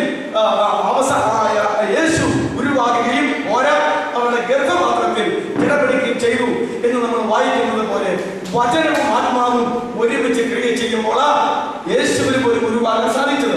ഇന്നും വീണ്ടും ജനനം എന്ന് പറയുന്നത്, ഒരാൾ ക്രിസ്തുവിൽ ജനിക്കുക എന്ന് പറയുന്നത്, വെള്ളത്താൽ മാതാവിനാൽ ജനിക്കുക എന്ന് പറയുന്നത് സുവിശേഷ വചനവും ദൈവത്തിന്റെ ആത്മാവും കൂടെ ചേർന്നിട്ടുള്ള ഒരു പ്രവർത്തനമാണ്. വിവാഹിതർക്ക് അറിയാം, സ്ത്രീ പുരുഷ ബീജ സങ്കലനത്താൽ ഒരു പുതുജനനം നടക്കുന്നു. അതുപോലെ ദൈവത്തിന്റെ കെടാത്ത വിത്തായിരിക്കുന്ന വചനവും ആത്മാവും കൂടെ യോജിക്കുമ്പോൾ ഈ വീണ്ടും ജനനം നടക്കുന്നത് എന്ന് മനസ്സിലാക്കേണ്ടതാണ്. അതുകൊണ്ട് എന്താ മാറിപ്പോകുന്നത്? ഇനി അതിന്റെ ശരിയായ ഓർഡറിൽ മാറട്ടെ. പറയുന്നവന്റെ അകത്തെ ആത്മാവ് മാറിയതിനു ശേഷം അവന്റെ വായിലൂടെ ആദ്യം വീഴുന്ന സുവിശേഷ വചനങ്ങൾ, സുവിശേഷം മാറിപ്പോകും. സുവിശേഷം മാറിപ്പോകുമ്പോൾ ആ സുവിശേഷത്തിന് അനുയോജ്യമായിട്ട് വ്യാപരിക്കുന്ന ആത്മാക്കൾ ഒത്തിരിയുണ്ട്. സാക്ഷാൽ ജീവനുള്ള സുവിശേഷം പറഞ്ഞാൽ ദൈവത്തിന്റെ ആത്മാവ് കടന്നു വന്നാൽ കൂടെ പ്രവർത്തിക്കും. സുവിശേഷം മാറിപ്പോയാൽ ദൈവത്തിന്റെ ആത്മാവ് പ്രവർത്തിക്കാൻ പറ്റത്തില്ല. അപ്പോൾ വേറെ ആത്മാവ് വന്ന് പ്രവർത്തിക്കും. ഇതാണ് സംഭവിക്കുക. അങ്ങനെ പ്രവർത്തിച്ച് കഴിയുമ്പോൾ സംഭവിക്കാൻ പോകുന്ന കാര്യം, അവസാനമാകാൻ പോകുന്നത് ഇങ്ങനെയാ ശ്രമിക്കുന്നതെങ്കിൽ ഇനി ശ്രദ്ധിക്കേണ്ടത് കർത്താവല്ല, നമ്മളാ ശ്രദ്ധിക്കേണ്ടത്. അതുകൊണ്ട് എന്ത് വിവേചനം വേണം? ഇവിടെ നമ്മൾ മനസ്സിലാക്കണം, രണ്ട് യേശു ഉണ്ട്, രണ്ട് ആത്മാവുണ്ട്, രണ്ട് സുവിശേഷമുണ്ട്. അപ്പൊ എന്താണ് ഈ പറയുന്നത്? ഇനി നമ്മുടെ ആനുകാലിക സംഭവത്തിലേക്ക് വരാം. ഇതാ ഒറിജിനൽ യേശു, അതിന് പകരം ഒരു ഡ്യൂപ്ലിക്കേറ്റ് യേശു. ഇതാ ഒറിജിനൽ സുവിശേഷം, അതിന് പകരം ഒരു ഡ്യൂപ്ലിക്കേറ്റ് സുവിശേഷം. ഇതാ ഒറിജിനൽ ആത്മാവ്, അതിന് പകരം ഒരു ഡ്യൂപ്ലിക്കേറ്റ് ആത്മാവ്. അപ്പൊ കാര്യം മനസ്സിലായില്ലേ? അതുകൊണ്ട് ഒറിജിനൽമാരും ഇവിടെയുണ്ട്, ഡ്യൂപ്ലിക്കേറ്റുമാരും ഇവിടെയുണ്ട്. രണ്ട് യേശു ഉണ്ട്, രണ്ട് ആത്മാവുണ്ട്, രണ്ട് സുവിശേഷം ഉണ്ട്. വളരെ വ്യക്തമായിട്ട് ആ കാര്യം പറഞ്ഞിരിക്കുന്നത്. ഇത് 1-ാം നൂറ്റാണ്ടിൽ അപ്പോസ്തലനായിരിക്കുന്ന പൗലോസ് 2 കൊരിന്ത്യർ 11 അധ്യായത്തിലൂടെ ഭാവികാല പ്രവചനമായി പറഞ്ഞ പ്രവചനമാണ്. ഇത് സംഭവിക്കാൻ പോകുന്നു എന്ന്. ഇന്ന് ഈ പ്രവചനം കഴിഞ്ഞിട്ട് 1-ാം നൂറ്റാണ്ടിൽ പറഞ്ഞിട്ട് ഇത് 21-ാം നൂറ്റാണ്ടാണല്ലോ. എത്ര നൂറ്റാണ്ടുകൾ പിന്നിട്ടപ്പോഴാണ് നമ്മൾ ഇതൊരു യാഥാർത്ഥ്യമാകുന്നു എന്ന് മനസ്സിലാക്കിയത്. ഇത് യാഥാർത്ഥ്യമാകുന്നു എന്ന് മനസ്സിലാക്കാൻ ദൈവദാസന്മാർ തന്നെ മനസ്സിലാക്കുമോ? ദൈവമക്കൾ തന്നെ മനസ്സിലാക്കുമോ? അപ്പോൾ എന്ത് സംഭവിക്കണം? ഇത് വെളിപ്പെടുത്തുവാൻ ദൈവത്തിന്റെ പ്രവർത്തന പദ്ധതി എങ്ങനെയെങ്കിലും സംജാതമാക്കണം. അതുകൊണ്ട് ഞാൻ ഏറ്റവും നന്നായി വിശ്വസിക്കുന്നു, ഈ പ്രവർത്തനങ്ങളുടെ പേരിൽ, ഈ കാണുന്നതിന്റെ പേരിൽ, ഈ കേൾക്കുന്നതിന്റെ പേരിൽ, ഈ ജനം അറിയുന്നതിന്റെ പേരിൽ, ജനത്തിന്റെ ഈ പോലീസിന്റെ പ്രവർത്തനത്തിന്റെ പേരിൽ, പാർട്ടികളുടെ പ്രവർത്തനത്തിന്റെ പേരിൽ, മതവൈരാഗ്യത്തിന്റെ മതക്കാരുടെ പ്രവർത്തനത്തിന്റെ പേരിൽ എല്ലാം ഈ വാർത്താ മാധ്യമങ്ങളിലൂടെ ലോകം അറിയപ്പെടുന്നതിന്റെ പിന്നിൽ ദൈവത്തിന്റെ ഒരു കരമുണ്ട്. എന്തുകൊണ്ടാ ഇതൊന്നും തിരിഞ്ഞേ പറ്റൂ? ആത്മാവ് ഏതാണെന്നൊന്നും തിരിഞ്ഞേ പറ്റത്തുള്ളൂ. സുവിശേഷം ഏതാണെന്നൊന്നും തിരിഞ്ഞേ പറ്റത്തുള്ളൂ. അല്ലാതെ നമ്മളെപ്പോലെ ആരെങ്കിലും പാപങ്ങൾ പറഞ്ഞോന്ന് എന്ത് കിടഞ്ഞാൽ അവര് ഭ്രാന്താന്ന് പറഞ്ഞിട്ടുണ്ട്. ഇത്രയല്ലേ ഉള്ളൂ, അല്ലേ? അതങ്ങനെയാണ്. അതുകൊണ്ട് ഇത് ദൈവത്തിന്റെ വലിയൊരു പ്രവർത്തനമാണ്. ഇത് പ്രവചനത്തിന്റെ നിവർത്തിയാണ്. അപ്പോൾ ഹൈന്ദവ മതത്തെ സംബന്ധിച്ചിടത്തോളം യഥാർത്ഥമായ സന്യാസിമാർ ധാരാളമുണ്ട്. അവരുടെ മതത്തെ സംബന്ധിച്ചിടത്തോളം, അവിശ്വാസത്തെ സംബന്ധിച്ചിടത്തോളം കരതീർന്ന യഥാർത്ഥ സന്യാസിമാരുണ്ട്, കള്ള സന്യാസിമാരുണ്ട്. ദൈവമക്കളെ സംബന്ധിച്ചിടത്തോളം യഥാർത്ഥ ദൈവമക്കളുമുണ്ട്, ഡ്യൂപ്ലിക്കേറ്റ് ദൈവമക്കളുമുണ്ട്. യഥാർത്ഥ ദൈവദാസന്മാരുമുണ്ട്, ഡ്യൂപ്ലിക്കേറ്റ് ദൈവദാസന്മാരുമുണ്ട്. മതമണ്ഡലത്തെ സംബന്ധിച്ചിടത്തോളം യഥാർത്ഥ പൗരോഹിത്യ വൃന്ദത്തിൽപ്പെട്ടവരുണ്ട്, ഡ്യൂപ്ലിക്കേറ്റ് പൗരോഹിത്യ വൃന്ദത്തിൽപ്പെട്ടവരുമുണ്ട്. ശരിയല്ലേ? അപ്പോ ഈ യാഥാർത്ഥ്യങ്ങളെല്ലാം വെളിച്ചത്ത് വരേണ്ടത് വളരെ ആവശ്യം. ന്യായവിധിയെ സംബന്ധിച്ച് ഞാൻ പറഞ്ഞു, അറയ്ക്കുള്ളിൽ മന്ത്രിച്ചത് തുറമുകളിൽ കേൾക്കുന്ന ഒരു കാലം വരെ കർത്താവിന്റെ പ്രവചനമാണ്. ഇന്നത് നടന്നുകൊണ്ടിരിക്കുകയാണ്, ഇല്ലേ? അതെല്ലാം അപ്രകാരം സംഭവിക്കും. ഇരുട്ടത്ത് പറഞ്ഞത് വെളിച്ചത്ത് ആകും, അറയ്ക്കുള്ളിൽ മന്ത്രിച്ചത് തുറമുകളിൽ ഘോഷിക്കപ്പെടും. ഇതെല്ലാം നടക്കുന്ന ഒരു കാലഘട്ടത്തിലേക്ക് നമ്മൾ കടന്നു വന്നിരിക്കുകയാണ് എന്നുള്ളത് നമ്മൾ മനസ്സിലാക്കേണ്ടതാണ്. അതുകൊണ്ട് ഞാൻ നിങ്ങളോട് പറയട്ടെ, ഞാൻ ഇതിനു മുമ്പ് നിങ്ങളോട് പറഞ്ഞിട്ടുണ്ട്, ദൈവിക തൃത്വം പോലെ തന്നെ അതിന് ബദലായിട്ട് ഒരു സാധാന്യ തൃത്വമുണ്ട്. പിതാവ്, പുത്രൻ, പരിശുദ്ധാത്മാവ്. അതാണല്ലോ സാധാന്യ ദൈവികമായ തൃത്വം. അതെവിടെയാണ് പറഞ്ഞിരിക്കുന്നത്? മത്തായിയുടെ സുവിശേഷം 28:19-ലും 2 കൊരിന്ത്യർ 13:14-ലുമാണല്ലോ പിതാവ്, പുത്രൻ, പരിശുദ്ധാത്മാവ്. അതിന്റെ നാമത്തിൽ സ്നാനം. പിന്നത്തെ കൊരിന്ത്യ ലേഖനത്തിൽ എന്താ പറയുന്നത്? അവരുടെ ആശംസ പിതാവായ ദൈവത്തിന്റെ, പുത്രനായ ദൈവത്തിന്റെ, പരിശുദ്ധാത്മാവിന്റെ കൃപ കൂട്ടായ്മ. അങ്ങനെ തൃത്വനാമത്തിൽ ആശംസ, തൃത്വനാമത്തിൽ സ്നാനം, അങ്ങനെയല്ലേ പറഞ്ഞിരിക്കുന്നത്. അപ്പോ 3 വ്യക്തിത്വങ്ങളുണ്ട്, ദൈവിക തൃത്വമുണ്ടെന്ന് വളരെ വ്യക്തമായി പറഞ്ഞിരിക്കുന്നു. അതുപോലെ തന്നെ സാത്താന്യ തൃത്വമുണ്ട്. അതെവിടെയാ? വെളിപ്പാട് 16:13 പറഞ്ഞിരിക്കുന്നു സാത്താന്യ തൃത്വം. വെളിപ്പാട് 20:10 പറഞ്ഞിരിക്കുന്നു സാത്താന്യ തൃത്വം. അത് അതിന്റെ പേരെന്താ? മഹാസർപ്പം, മൃഗം, കള്ളപ്രവാചകൻ. മഹാസർപ്പം, മൃഗം, കള്ളപ്രവാചകൻ. പിതാവിന്റെ സ്ഥാനത്ത് ഇപ്പറേ നിൽക്കുന്നത് മഹാസർപ്പം. അവനെ കുറിച്ചാണ് പറഞ്ഞത് സർപ്പം ഭൗതിക ഉപായത്താൽ ചലിച്ചു എന്ന് പറഞ്ഞത്. മഹാസർപ്പം പിശാച് അല്ലെങ്കിൽ സാത്താൻ. ഇപ്പുറത്ത് യേശുക്രിസ്തുവിന് ബദലായി ഇവിടെ നിൽക്കുന്നു മൃഗം, ആന്റി ക്രൈസ്റ്റ് ഇവിടെ നിൽക്കുന്നു. അതുപോലെ തന്നെ കള്ളപ്രവാചകൻ, പരിശുദ്ധാത്മാവിന് എതിരെ ഇപ്പറേ നിൽക്കുന്നു കള്ളപ്രവാചകൻ. വെളിപ്പാട് നമ്മളിത് വായിച്ചത് ഇവിടെയാണെന്ന് ഞാൻ ഓർക്കുന്നില്ല. വെളിപ്പാട് 16:13 അതുണ്ട്. മഹാസർപ്പം, മൃഗം, കള്ളപ്രവാചകൻ എന്നിവരുടെ വായിൽ നിന്ന് തവളയെ പോലെ 3 ആത്മാക്കൾ പുറത്തു ചാടുകയും ആ 3 ആത്മാക്കൾ ലോകം മുഴുവൻ വ്യാപരിക്കുകയും ദൈവത്തിനെതിരായി ആളുകളെ കൂട്ടുകയും ചെയ്തു എന്നാണ് വെളിപ്പാട് പറഞ്ഞിരിക്കുന്നത്. അപ്പൊ 3 പേരുടെ വായിൽ നിന്ന് തവളയെ പോലെ ആത്മാക്കൾ ചാടിപ്പോകുന്നത് ഞാൻ കണ്ടു എന്നാണ് യോഹന്നാൻ അപ്പോസ്തലൻ ദർശനത്തിൽ പറയുന്നത്. അത് മനുഷ്യർക്കാർക്ക് കാണാവുന്ന ആത്മാവല്ല. ഒരു മനുഷ്യന്റെ വായിൽ കൂടെ തവളയാടുന്ന നിനക്ക് ഒരു ആത്മാവ് ചാടിപ്പോവുകയാണോ? അല്ല, അവരിൽ നിന്ന് പുറപ്പെട്ട ദുരാത്മാക്കൾ, അവരിൽ നിന്ന് പുറപ്പെട്ട മറ്റാത്മാക്കൾ, അത് ഭൂലോക ജാതികളെ ദൈവത്തിനെതിരെ തിരിക്കുന്ന ആത്മാ വ്യാപാരമാണ്. ഇത് നമ്മൾ മനസ്സിലാക്കണം. അതുകൊണ്ട് ദൈവികമായ തൃത്വം ഉള്ളതുപോലെ തന്നെ അത് ഉണ്ടായതുകൊണ്ടാണ് ഇവിടെ എന്തുണ്ടായത്? ഡ്യൂപ്ലിക്കേറ്റ് സാത്താന്യ തൃത്വം ഉണ്ടായത്. ഇവർക്ക് 3 പേർക്കും പ്രവർത്തനമുണ്ട്, ദൈവത്തിനും പ്രവർത്തനമുണ്ട്. ഇത് നമ്മൾ മനസ്സിലാക്കണം. ഇതിനോടുള്ള ബന്ധത്തിലാണ് പൗലോസ് പറഞ്ഞത്, ഇനി 2 യേശുവുണ്ട്, 2 ആത്മാവുണ്ട്, 2 സുവിശേഷമുണ്ട്. ഞാൻ നിങ്ങളോട് ചോദിക്കട്ടെ, എവിടെയെങ്കിലും സുവിശേഷം ആരെങ്കിലും പറഞ്ഞു കേട്ടാൽ ഇത് ഏത് സുവിശേഷമാണെന്ന് വിവേചിക്കാൻ ഉള്ള കൃപ ഇനി പ്രാപിച്ചില്ലെങ്കിൽ നമ്മുടെ ക്രിസ്ത്യൻ തകർന്നു പോകാൻ വളരെ സാധ്യതയുണ്ട്. എവിടെയെങ്കിലും വ്യാപരിക്കുന്ന ആത്മാവിന്റെ ചലനങ്ങൾ കണ്ടാൽ ഇത് യഥാർത്ഥ ആത്മാവാണോ അല്ലാത്ത ആത്മാവാണെന്ന് വിവേചിച്ച് മനസ്സിലാക്കുവാൻ ഒരു കൃപ പ്രാപിച്ചില്ലെങ്കിൽ നമ്മുടെ ക്രിസ്ത്യൻ തകർന്നു പോകാൻ സാധ്യതയുണ്ട്. എവിടെയെങ്കിലും ഒരു യേശുവിനെ അവതരിപ്പിച്ചു കഴിയുമ്പോൾ ആ യേശു ശരിയായ യേശു ആണോ അല്ലയോ എന്ന് വിവേചിക്കാൻ കഴിയുന്നില്ലെങ്കിൽ നമ്മുടെ ക്രിസ്ത്യൻ തകർന്നു പോകാൻ സാധ്യതയുണ്ട്. അതുകൊണ്ട് വിവേചനപരം പ്രാപിക്കേണ്ടത് ആരാ? ഇപ്പോൾ നമ്മളാ പ്രാപിക്കേണ്ടത്. ഈ വിവേചനപരം എല്ലാവർക്കും ആവശ്യമാകുന്നുവെന്ന് പറയുന്നു. അതുകൊണ്ട് എല്ലാം ശോധന ചെയ്ത് നല്ലത് മുറുകെ പിടിപ്പീൻ. പ്രവചനപരത്തോടുള്ള ബന്ധത്തിലാണ് പറഞ്ഞത്. എല്ലാം ശോധന ചെയ്ത് നല്ലത് മുറുകെ പിടിപ്പീൻ. അപ്പൊ നിങ്ങൾക്ക് തോന്നും പരിശുദ്ധ ദൈവികമാണെങ്കിൽ പിന്നെ ശോധന ചെയ്യുന്നതിന് ദൈവം പറഞ്ഞിരിക്കുന്നത് ദൈവികമാണെന്ന് പറഞ്ഞാലും ശോധന ചെയ്തോണം എന്നാണ്. അപ്പോസ്തലനായിരിക്കുന്ന പൗലോസ് 1-ാം നൂറ്റാണ്ടിൽ പ്രസംഗിച്ചിട്ട് ആ പ്രസംഗം തിരുവെഴുത്തുകളിൽ പഴയ നിയമ തിരുവെഴുത്തിൽ ഉദ്ധരിച്ചപ്പോൾ പലതരത്തിലത് അങ്ങനെ തന്നെയാണോ എന്ന് വീട്ടിൽ പോയി എന്ന് പരിശോധിച്ച് ബോധ്യപ്പെട്ട ബരോബക്കാരെ പോലെ ഇന്നുള്ള ദൈവമക്കൾ അത് പരിശോധിക്കേണ്ടതാണ്. തിരുവെഴുത്ത് പരിശോധിച്ച് ഈ പറഞ്ഞത് അങ്ങനെ തന്നെയാണോ എന്ന് വിലയിരുത്തണം. വചനം അങ്ങനെ തന്നെയാണോ, ആത്മാവ് അങ്ങനെ തന്നെയാണോ, യേശു അത് തന്നെയാണോ എന്ന് വിലയിരുത്തേണ്ടത് വളരെ ആവശ്യമാണ്. ഞാൻ നിങ്ങളോട് ചോദിക്കട്ടെ, ഒരാൾ വന്ന് പറയുക, ഇതാ ഞാൻ പ്രസംഗിക്കാൻ നിൽക്കുമ്പോൾ എന്റെ വലഭാഗെ യേശു തമ്പുരാൻ പ്രത്യക്ഷപ്പെടും, നിങ്ങൾക്കത് കാണുവാനും അറിയുവാനുമായിട്ട് കഴിയും, കടന്നു വരിക, സംബന്ധിക്കാൻ അനുഗ്രഹം പ്രാപിക്കാനൊക്കെ പറഞ്ഞു കഴിയട്ടെ. എന്നിട്ട് കൂടെ പറയുക, അങ്ങനെ ആ യേശു എനിക്കെതിരായി നിങ്ങൾ എന്തെങ്കിലും പറഞ്ഞാൽ നിങ്ങളെ ശമിച്ച് കത്തിക്കുന്നവർ യേശു ആയിരിക്കും എന്ന് പറഞ്ഞാൽ, എടാ ഈ യേശു ഏതാ? യഥാർത്ഥ സുവിശേഷം എന്നാ പറഞ്ഞേ? കണ്ണിന് പകരം കണ്ണ്, പല്ലിന് പകരം പല്ല് എന്ന് തിരുവെഴുത്തിൽ നിങ്ങൾ വായിച്ചിട്ടുണ്ടല്ലോ. ഞാനോ നിങ്ങളോട് പറയുന്നു, ശത്രുക്കളെ സ്നേഹിപ്പിൻ, ഉപദ്രവിക്കുന്നവർക്ക് വേണ്ടി പ്രാർത്ഥിപ്പിൻ, ശപിക്കുന്നവരെ അനുഗ്രഹിപ്പിൻ, തിന്മ ചെയ്യുന്നവർക്കെതിരെ നന്മ ചെയ്യുവിൻ, നന്മയാൽ തിന്മയെ അതിജീവിക്കുക. ഇതാ ഒറിജിനൽ യേശു.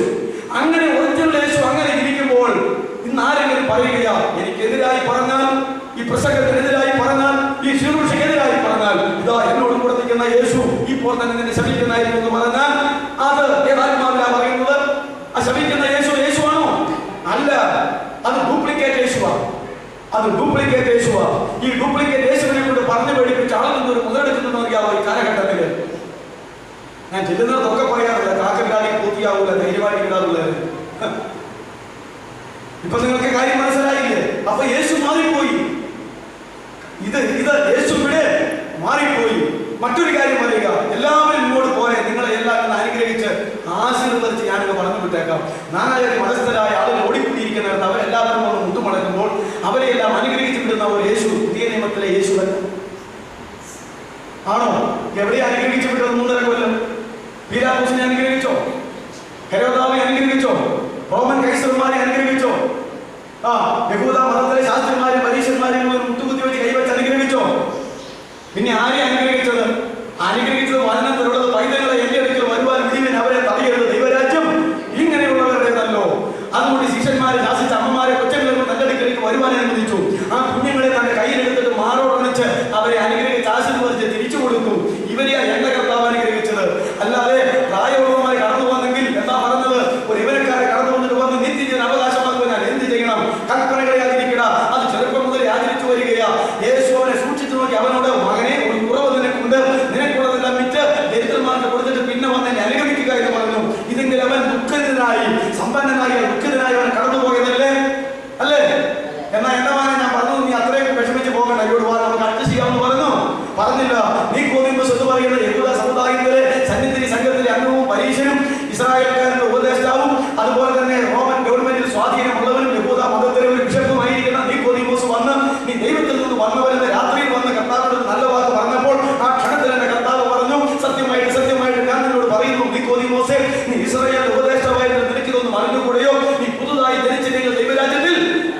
അത് ഡ്യൂപ്ലിക്കേറ്റ് യേശുവ.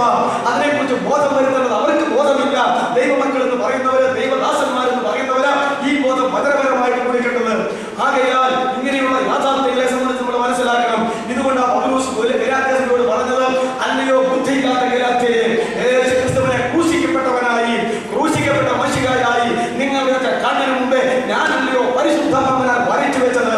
എന്നിട്ട് ഇത്ര ക്ഷണത്തിലായി ക്രൂശിക്കപ്പെട്ട യേശുവിനെ വിട്ട് നിങ്ങൾ എന്തുകൊണ്ട് ന്യായപ്രമാണ തൽപരന്മാരായി മുഴങ്ങി വന്നവരുടെ പ്രസംഗം കേട്ട് മനം തിരിഞ്ഞു പോയി എന്നല്ലേ ചോദിച്ചത്? അതെ, യേശു ക്രിസ്തുവിനെ ക്രൂശിക്കപ്പെട്ട് യേശു ക്രിസ്തുവിനെ വരച്ചു കാണിച്ചത് ആരായിരുന്നു? അപ്പോസ്തലനായിരിക്കുന്ന പൗലോസാണ്. പൗലോസ് അപ്പോസ്തലൻ ഗലാത്യ സഭയെ ക്രൂശിക്കപ്പെട്ട കർത്താവിനെ വരച്ചു കാണിച്ച് യാഥാർത്ഥ്യത്തിലേക്ക് കൊണ്ടുവന്നിട്ട് അവർ പോലും വഴിപടിച്ച് പോയെങ്കിൽ ഇനി കുന്നുമേ പൗലോസ് നോക്കിയാൽ ഭൂലോകത്തിലുള്ള എല്ലാത്തിനും ഗുണം വരുത്താൻ പറ്റുമോ? ഒരു പൗലോസ് നോക്കിയാലും പറ്റത്തില്ല. അതുകൊണ്ട് അത്ര ഗൗരവമായ വിഷയമാണ് ഇതെന്നുള്ളത് നമ്മൾ മനസ്സിലാക്കണം. അതുകൊണ്ടാണ് പറഞ്ഞത്, ന്യായപ്രമാണത്തിന്റെ അടിമത്വത്തിൽ നിന്നും ന്യായപ്രമാണത്തിന്റെ ശാപത്തിൽ നിന്നും യഥാർത്ഥമായി രക്തത്താൽ വീണ്ടെടുക്കപ്പെട്ടവരുടെ ഒരു സമൂഹത്തിന് മാത്രമേ അതിൽ നിന്ന് വിടുതൽ പ്രാപിക്കാൻ കഴിയത്തുള്ളൂ. ഗലാത്യലേഖനം വായിച്ചു നോക്ക്. ആ പശ്ചാത്തലത്തിലാണ് പറഞ്ഞ് ഉത്തരം, നിങ്ങൾക്ക് സ്വാതന്ത്ര്യം വരുത്തിയാൽ നിങ്ങൾ സാക്ഷാൽ സ്വതന്ത്രരാകും. അങ്ങനെ സ്വതന്ത്രരായോ പിന്നെയും അടിമത്വത്തിൽ പോയി ഒതുങ്ങരുത് എന്ന് പറഞ്ഞിരിക്കുന്നത്. അതുകൊണ്ട് പ്രിയമുള്ളവരെ, ഇപ്രകാരമുള്ള രണ്ട് യേശു, രണ്ട് ആത്മാവ്, രണ്ട് സുവിശേഷം. ഞാൻ കോളേജിൽ ആത്മാക്കളെ കുറിച്ച് ക്ലാസ് എടുത്ത് കഴിഞ്ഞു എന്നാണ് എനിക്ക് തോന്നുന്നത്. അതെ, എന്തൊക്കെ ആത്മാവാ? സാത്താന്റെ ആത്മാവ് എന്ന് പറഞ്ഞാൽ എല്ലാവർക്കും അറിയാം, ദുരാത്മാക്കൾ. എന്നാൽ അങ്ങനത്തെ ആത്മാവല്ല. അനുസരണക്കേടിന്റെ മക്കളിൽ ഇപ്പോൾ വ്യാപരിക്കുന്ന ആത്മാവിന്റെ അധിപതി, അനുസരണക്കേട് കാണിക്കുന്നവരിൽ ഇപ്പോൾ വ്യാപരിക്കുന്ന ആത്മാവ്, അത് സാത്താന്റെ ആത്മാവാ. പക്ഷെ അത് ദുരാത്മാവ് അല്ല, മറ്റേ സൈസ് ആത്മാവല്ല. ഇത് വേറൊരു സൈസ് ആത്മാവാ. വഞ്ചനയുടെ ആത്മാവ്, വഞ്ചനയുടെ ആത്മാവ്, അത് വഞ്ചനയുടെ ആത്മാവ്. ലോകത്തിന്റെ ആത്മാവ്, അത് ലോകസ്നേഹത്തെ അകത്താക്കുന്ന ആത്മാവ്. ഇങ്ങനെ ആത്മാക്കൾ സാത്താനിൽ നിന്നാണെങ്കിലും വളരെ വേഷം കെട്ടി, വെളിച്ചത്തിന്റെ വേഷം കെട്ടി പ്രിയ ആത്മാവാണെന്ന് വരുത്തിക്കൊണ്ട് അകത്ത് കിടക്കാൻ നിർബന്ധം കൊള്ളുന്ന ആത്മാവുണ്ട്. അതിന്റെ ഉറവിടം സാത്താനിൽ നിന്നാണ്. പക്ഷേ അത് ഒരിക്കലും ഭൂതബാധ പോലെ, വെളിച്ചപ്പാട് പോലെ ഒന്നും കാണിക്കുന്ന ആത്മാവല്ല. അത് സംസ്കാരമുള്ള ആത്മാവ്, അത് പരിഷ്കാരമുള്ള ആത്മാവ്, അത് ആധുനികതയുടെ ആത്മാവ്, അത് നല്ല ആത്മാവ്, കൃത്യമായ പെരുമാറ്റമുള്ള ആത്മാവ്, വശീകരണ ചിരിയുള്ള ആത്മാവ്, കൃത്യമായ സ്നേഹം കാണിക്കുന്ന ആത്മാവ്, അത് ചതിയുടെ ആത്മാവ്, അത് വഞ്ചനയുടെ ആത്മാവ്. അല്ലേ, വഞ്ചനയുടെ ആത്മാവ് ഏതാണെന്നും ദൈവത്തിന്റെ ആത്മാവ് ഏതാണെന്നും ഇതിനാൽ അറിയാമെന്നല്ലേ പറഞ്ഞിരിക്കുന്നത്. ഇപ്രകാരമുള്ള ആത്മാവ് ഇത് നമ്മളിലേക്ക് കടന്നു വന്ന് ആകർഷിക്കുന്നത് എന്ന് നമ്മൾ മനസ്സിലാക്കണം. അതുകൊണ്ട് രണ്ട് യേശു, രണ്ട് ആത്മാവ്, രണ്ട് സുവിശേഷം ഉണ്ട് എന്നുള്ളത് യാഥാർത്ഥ്യമാണ്. ഇവർ ഇടപെട്ട് പോയാൽ, ഈ ഡ്യൂപ്ലിക്കേറ്റിലേക്ക് മാറിപ്പോയാൽ എന്താ സംഭവിക്കുന്നത്? കല്യാണ നിശ്ചയം കഴിഞ്ഞു. ഞാൻ നിങ്ങളോട് ചോദിക്കട്ടെ, നമ്മുടെ ആരുടെയെങ്കിലും മക്കളെ ഒത്തു കല്യാണം കഴിഞ്ഞു, 6 മാസത്തെ അവധിക്ക് കല്യാണം ഉറപ്പിച്ച് വെച്ചിരിക്കുക. ഈ 6 മാസത്തിനിടയ്ക്ക് പെണ്ണ് ആരുടെയെങ്കിലും ആകട്ടെ, ഈ ഉറപ്പിച്ച ചെറുക്കനേക്കാൾ നല്ലത് തോന്നി വേറൊരു ചെറുക്കൻ്റെ കൂടെ പോയാൽ പിന്നെ ആ മറ്റേ ചെറുക്കൻ ഈ പെണ്ണിനെ കിട്ടുമോ? അവൻ ആണാണെങ്കിൽ കിട്ടുമല്ലോ, അല്ലെങ്കിൽ പോയി ഹൗസാണെങ്കിൽ പോയി കെട്ടട്ടെ. ഞാൻ പറഞ്ഞ മനസ്സിലായില്ലേ? കല്യാണം കഴിക്കുമോ? അത് തന്നെയാ. വിവാഹ നിശ്ചയത്തിന് ശേഷം വിവാഹം നടക്കുന്നിടം വരെ വിവാഹ നിശ്ചയം ചെയ്ത ഏക പുരുഷനെ മാത്രം കേന്ദ്രീകരിച്ച് ചിന്തിച്ച് മനസ്സ് കൊടുത്ത്, ഹൃദയം കൊടുത്ത് അത് മാത്രം നോക്കി പാർത്തിരുന്നെങ്കിൽ മാത്രമേ ആ കല്യാണം ഭംഗിയായി നടക്കുള്ളൂ. പക്ഷെ കല്യാണം തെറ്റിക്കല സാധാരണ പ്രവർത്തനം, ഈ ആത്മാവിന്റെ പ്രവർത്തനം, ഈ വചനത്തിന്റെ വ്യാപാര ശക്തി, ഈ യേശു. അപ്പോൾ നോക്കിക്കഴിയുമ്പോൾ ആദ്യം കല്യാണ നിശ്ചയത്തിന് ശരിയാൽ കണ്ട മണവാളനേക്കാൾ സുന്ദര കുട്ടപ്പനായിട്ട് അതുപോലെ തന്നെ ഇരിക്കുന്ന ഒരാളെയായി കാണുന്നത്. അപ്പോ അന്ന് കണ്ട ആളെ പോലെ തന്നെയല്ലേ അത്. എന്നാൽ അതിനേക്കാൾ ആളത് ഞാൻ പേടിക്കൊന്നും വേണ്ട, അത് അതിനേക്കാൾ ഇപ്പൊ മെച്ചപ്പെട്ടതാ. കല്യാണം നിശ്ചയിച്ചതിന് ശേഷം നിന്നെ കെട്ടാൻ വേണ്ടിയിട്ട് ആളോട് ഫ്രഷ് ആയതാ. ഇപ്പോ എന്നൊക്കെ അങ്ങോട്ട് പറഞ്ഞു കഴിയുമ്പോൾ ശരിയാണല്ലോ ശരിയാണല്ലോ ശരിയാണല്ലോ നമ്മൾ ഓർക്കുകയാ. അങ്ങനെ അങ്ങോട്ട് നമ്മളെ ആക്കി കഴിഞ്ഞു. അവിടെ മനസ്സിലായില്ലേ? അപ്പോഴും അടിസ്ഥാന ഉപദേശമൊക്കെ നമുക്ക് ഉണ്ടായിരിക്കുകയും ചെയ്യും. അടിസ്ഥാന ഉപദേശം വിട്ടു പോകുന്നതാണോ പറഞ്ഞത്? അല്ല, കല്യാണം നടക്കൂലെന്നാണ് കാര്യം. മനസ്സിലായില്ലേ? ഇതാണ് ഒറിജിനൽ ഡ്യൂപ്ലിക്കേറ്റ് എന്നുള്ളത് നമ്മൾ മനസ്സിലാക്കേണ്ടതാണ്. ഇതിന്റെ ഈ രഹസ്യം, ഈ ആഴങ്ങൾ മനസ്സിലാക്കിയാൽ ലോകത്തിൽ ഏത് വലിയ ദൈവദാസനായാലും ചെറിയ ദൈവദാസനായാലും, ഏത് വലിയ ദൈവപൈതലായാലും ചെറിയ ദൈവപൈതലായാലും കാര്യത്തിന്റെ സംഗതി മനസ്സിലാക്കി നമുക്ക് നമ്മുടെ കാര്യം നോക്കി നടക്കാതെ അത്രേ ഉള്ളൂ അതിന്റെ കാര്യം.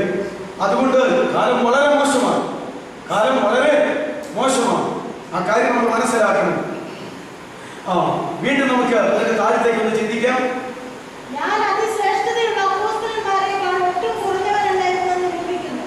അപ്പൊ ഇനി അത് മുഴുവൻ വായിച്ച് പോകണ്ട. ഇനി അതിന്റെ താഴോട്ട് വായിക്കുമ്പോൾ ഇങ്ങനെയുള്ളവർ കള്ള അപ്പോസ്തലന്മാർ പറഞ്ഞു തുടങ്ങുന്ന ഒരു ഭാഗമുണ്ട്. അതിനിടയ്ക്ക് കുറെ കാര്യങ്ങൾ പറയുന്നുണ്ട്. നിങ്ങൾ വീട്ടിൽ ചെന്ന് വായിച്ചു നോക്ക്. ആ വന്ന ഗലാത്യ സഭയെ കലക്കാൻ ആ വന്നവരെ പോലെയല്ല. ഒരു സഭക്കാരോട് പറയുക, നിങ്ങളെ കണ്ടവരെ പോലെയൊന്നുമല്ല. ഞാനെന്ന് പറയുന്ന പൗലോസ് അപ്പോസ്തലനായ ഞാൻ യഥാർത്ഥ അപ്പോസ്തലനാകുന്നു എന്ന് തന്റെ അപ്പോസ്തലത്തെ സ്ഥാപിച്ച് പറയുന്ന കുറെ കാര്യങ്ങളാണ് അവിടെ പറയുന്നത്. എന്നിട്ട് അപ്പൊ നിങ്ങളുടെ ഒരിക്കൽ ആ വന്ന പാർട്ടി ഈ രണ്ട് യേശു, അതിൽ ഡ്യൂപ്ലിക്കേറ്റ് യേശുവിനെ, ഡ്യൂപ്ലിക്കേറ്റ് ആത്മാവിനെ, ഡൂപ്ലിക്കേറ്റ് സുവിശേഷത്തെ പറഞ്ഞു നടക്കുന്ന പാർട്ടികൾ, ഇനി അത് ആരാണെന്ന് അവിടെ പറഞ്ഞിരിക്കുന്നത്? ഇങ്ങനെയുള്ളവർ.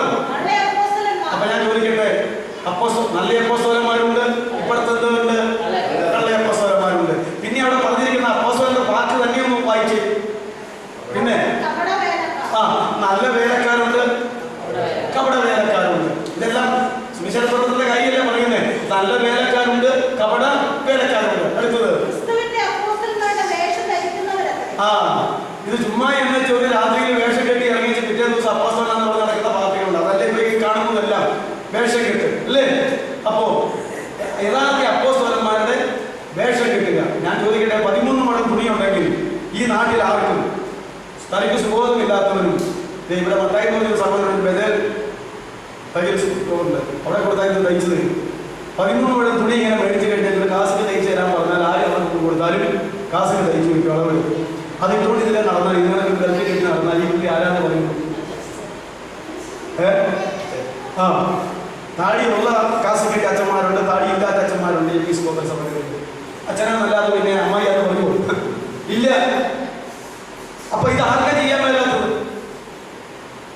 പിന്നെ ഇത് അന്വേഷിച്ച് കണ്ടുപിടിച്ച് തെരഞ്ഞ് ഇയാളെ എഴുതി ആര് പട്ടം കൊടുത്തു, എന്താ സഭ ഏതാ എന്നൊക്കെ കണ്ടുപിടിച്ച് വന്നെങ്കിൽ കാലങ്ങൾ കഴിയില്ലേ? ഇത്രയേ ഉള്ളൂ. ഇന്നത്തെ പാസ്റ്റേഴ്സിന്റെ ഒരു യൂണിഫോം എന്ന് പറയുന്നത് കറുത്ത പാട്ടും എത്തക്കൈ വരെയുള്ള ഒരു വെളുത്ത ഷർട്ടുമാണ്. ക്ലീൻ ഷേവും കൂടെ ഇട്ടാൽ ഒരു ബൈബിൾ മേടിച്ച് 100 രൂപ കൊടുത്ത ഒരു ബൈബിൾ കിട്ടും. ഇത് മേടിച്ച് കൈ പിടിച്ചു ഇങ്ങനെ നടന്നു കഴിഞ്ഞാൽ ആളുകൾ എന്താണെന്ന് വിചാരിക്കുക? ഒരു പാസ്റ്ററാണെന്ന് വിചാരിക്കുന്നു. ഏത് പാസ്റ്റർ, ഏത് സമയത്തെ പാസ്റ്റർ, എവിടുത്തെ പാസ്റ്റർ, എന്തുകൊണ്ട് പാസ്റ്റർ, ആരുടെ ഓർഡിനേഷൻ, ഏതാ അങ്ങനെ ഇതുപോലെ അറിയുമോ? കാലങ്ങൾ കഴിയണ്ടേ? അപ്പൊ ഞാൻ പറഞ്ഞത് അതാ ഇവിടെ പറഞ്ഞത്, അപ്പോസ്തലന്റെ വേഷം അങ്ങനെയല്ല പറഞ്ഞിരിക്കുന്നത്. വേഷം അപ്പൊ നമ്മൾ വായിച്ച വേദഭാഗത്തെ ഇങ്ങനെയുള്ളവർ കള്ള അപ്പോസ്തലന്മാർ, കപട വേലക്കാർ, അപ്പോസ്തലന്മാരുടെ വേഷം ധരിക്കുന്നവർ. അപ്പൊ ഇതൊക്കെ കള്ള അപ്പോസ്തലന്മാരും കപട വേലക്കാരും അപ്പോസ്തലന്മാരുടെ വേഷം കെട്ടി ഇറങ്ങുന്നവരുമായിട്ടുള്ള ഇത് എന്താണ്? ഇതൊരു അത്ഭുത വിഷയമാണോ? അല്ല, ഇതൊരു അത്ഭുതമല്ല. പിന്നെന്താ? സാത്താന്റെ ജോലി എന്നാ? വെളിച്ചത്തൂരിന്റെ വേഷം കിട്ടും. സാത്താന്റെ പ്രവർത്തനം എന്നാന്ന് വെച്ച് കഴിഞ്ഞാൽ സാത്താനായിട്ട് കൊണ്ട് പ്രവർത്തിക്കാൻ നോക്കിക്കഴിഞ്ഞിട്ട് നടക്കുന്നില്ലെങ്കിൽ ആ പുള്ളി നമ്പർ 1 വികാരമായിട്ട് പോകും. ഇവിടെ കുഴപ്പമില്ലല്ലോ. സാത്താനായിട്ട് വന്നിട്ട് കാര്യം നടക്കുന്നില്ലെങ്കിൽ അത് വെളിച്ചദൂതനായിട്ട് വരും. താനും വെളിച്ചദൂതന്റെ വേഷം കിട്ടുമല്ലോ. വെളിച്ചദൂതനെ കാണുമ്പോൾ ആളുകൾ എന്നാ പറയുന്നത്? സ്വർഗത്തിലെ മാലാഖ. ഒരുപക്ഷെ കന്യകമറിയാമിന്റെ അടുക്കൽ, സക്കറിയ പ്രവാചകന്റെ അടുക്കൽ, യോഹന്നാൻ അപ്പോസ്തലന്റെ അടുക്കലൊക്കെ അയച്ചുപോലെ ഇപ്പൊ ദൈവം എന്റെ ജീവിതം കൊണ്ടും എന്റെ ശുശ്രൂഷ കൊണ്ടും പ്രസാദിച്ച് എന്റെ അടുക്കലേക്ക് അയച്ചതായിരിക്കും നമ്മൾ വിചാരിക്കുന്നത്. വെളിച്ചദൂതന്മാർ. സാത്താൻ താനും വെളിച്ചദൂതന്റെ വേഷം ധരിക്കുന്നുവല്ലോ. പിന്നെ ആകയാൽ അവന്റെ ശുശ്രൂഷക്കാർ. ആരുടെ ശുശ്രൂഷക്കാർ? സാത്താന്റെ ശുശ്രൂഷക്കാർ. സാത്താനും ശുശ്രൂഷക്കാരുണ്ടല്ലേ? അവന്റെ ശുശ്രൂഷക്കാർ നീതിയുടെ ശുശ്രൂഷക്കാരുടെ വേഷം ധരിച്ചാൽ അതിശയമല്ല. ഈ പറയുന്നതൊക്കെ ശരിയാ. ഇനി നിങ്ങൾ ഇപ്രകാരം കേൾക്കുക. യഥാർത്ഥ ദൈവസഭയ്ക്ക് പൊതുവായ അതിന്റെ പ്രവർത്തകരായിട്ട് 5 കൂട്ടം ആളുകളുണ്ട്. നമുക്ക് കാണാൻ പാടില്ല. അപ്പോസ്തലന്മാര്, പ്രവാചകന്മാര്, ഉപദേഷ്ടാക്കന്മാര്, ഇടയന്മാര്, സുവിശേഷകർ. ഈ 5 യഥാർത്ഥ സ്ഥാനികൾ ഉള്ളതിനാൽ ആ 5 ഡ്യൂപ്ലിക്കേറ്റ് സ്ഥാനികളുണ്ട്. നല്ല അപ്പോസ്തലൻ, കള്ള അപ്പോസ്തലൻ, നല്ല പ്രവാചകൻ, കള്ള പ്രവാചകൻ, നല്ല ഉപദേഷ്ടാവ്, കള്ള ഉപദേഷ്ടാവ്, നല്ല ഇടയൻ, കള്ള ഇടയൻ, നല്ല സുവിശേഷകൻ, കള്ള സുവിശേഷകൻ. ഒറിജിനൽ ഉണ്ടെങ്കിൽ അതിനൊന്നുണ്ടാകും. ഡ്യൂപ്ലിക്കേറ്റ് ഉണ്ടായതുകൊണ്ട് ഒറിജിനൽ ഉണ്ടായതാണോ? അല്ല, അത് സത്യവുമില്ല. എവിടെ ഒറിജിനൽ ഉണ്ടോ അപ്പോൾ സാത്താന്റെ പ്രവർത്തനം അതുപോലെ ഡ്യൂപ്ലിക്കേറ്റിനെ ഉണ്ടാക്കുകയാണ്. ഞാനിവിടെ എത്ര വട്ടം പറഞ്ഞിട്ടുണ്ട്, 10,000 ഒറ്റ രൂപാനോട്ട്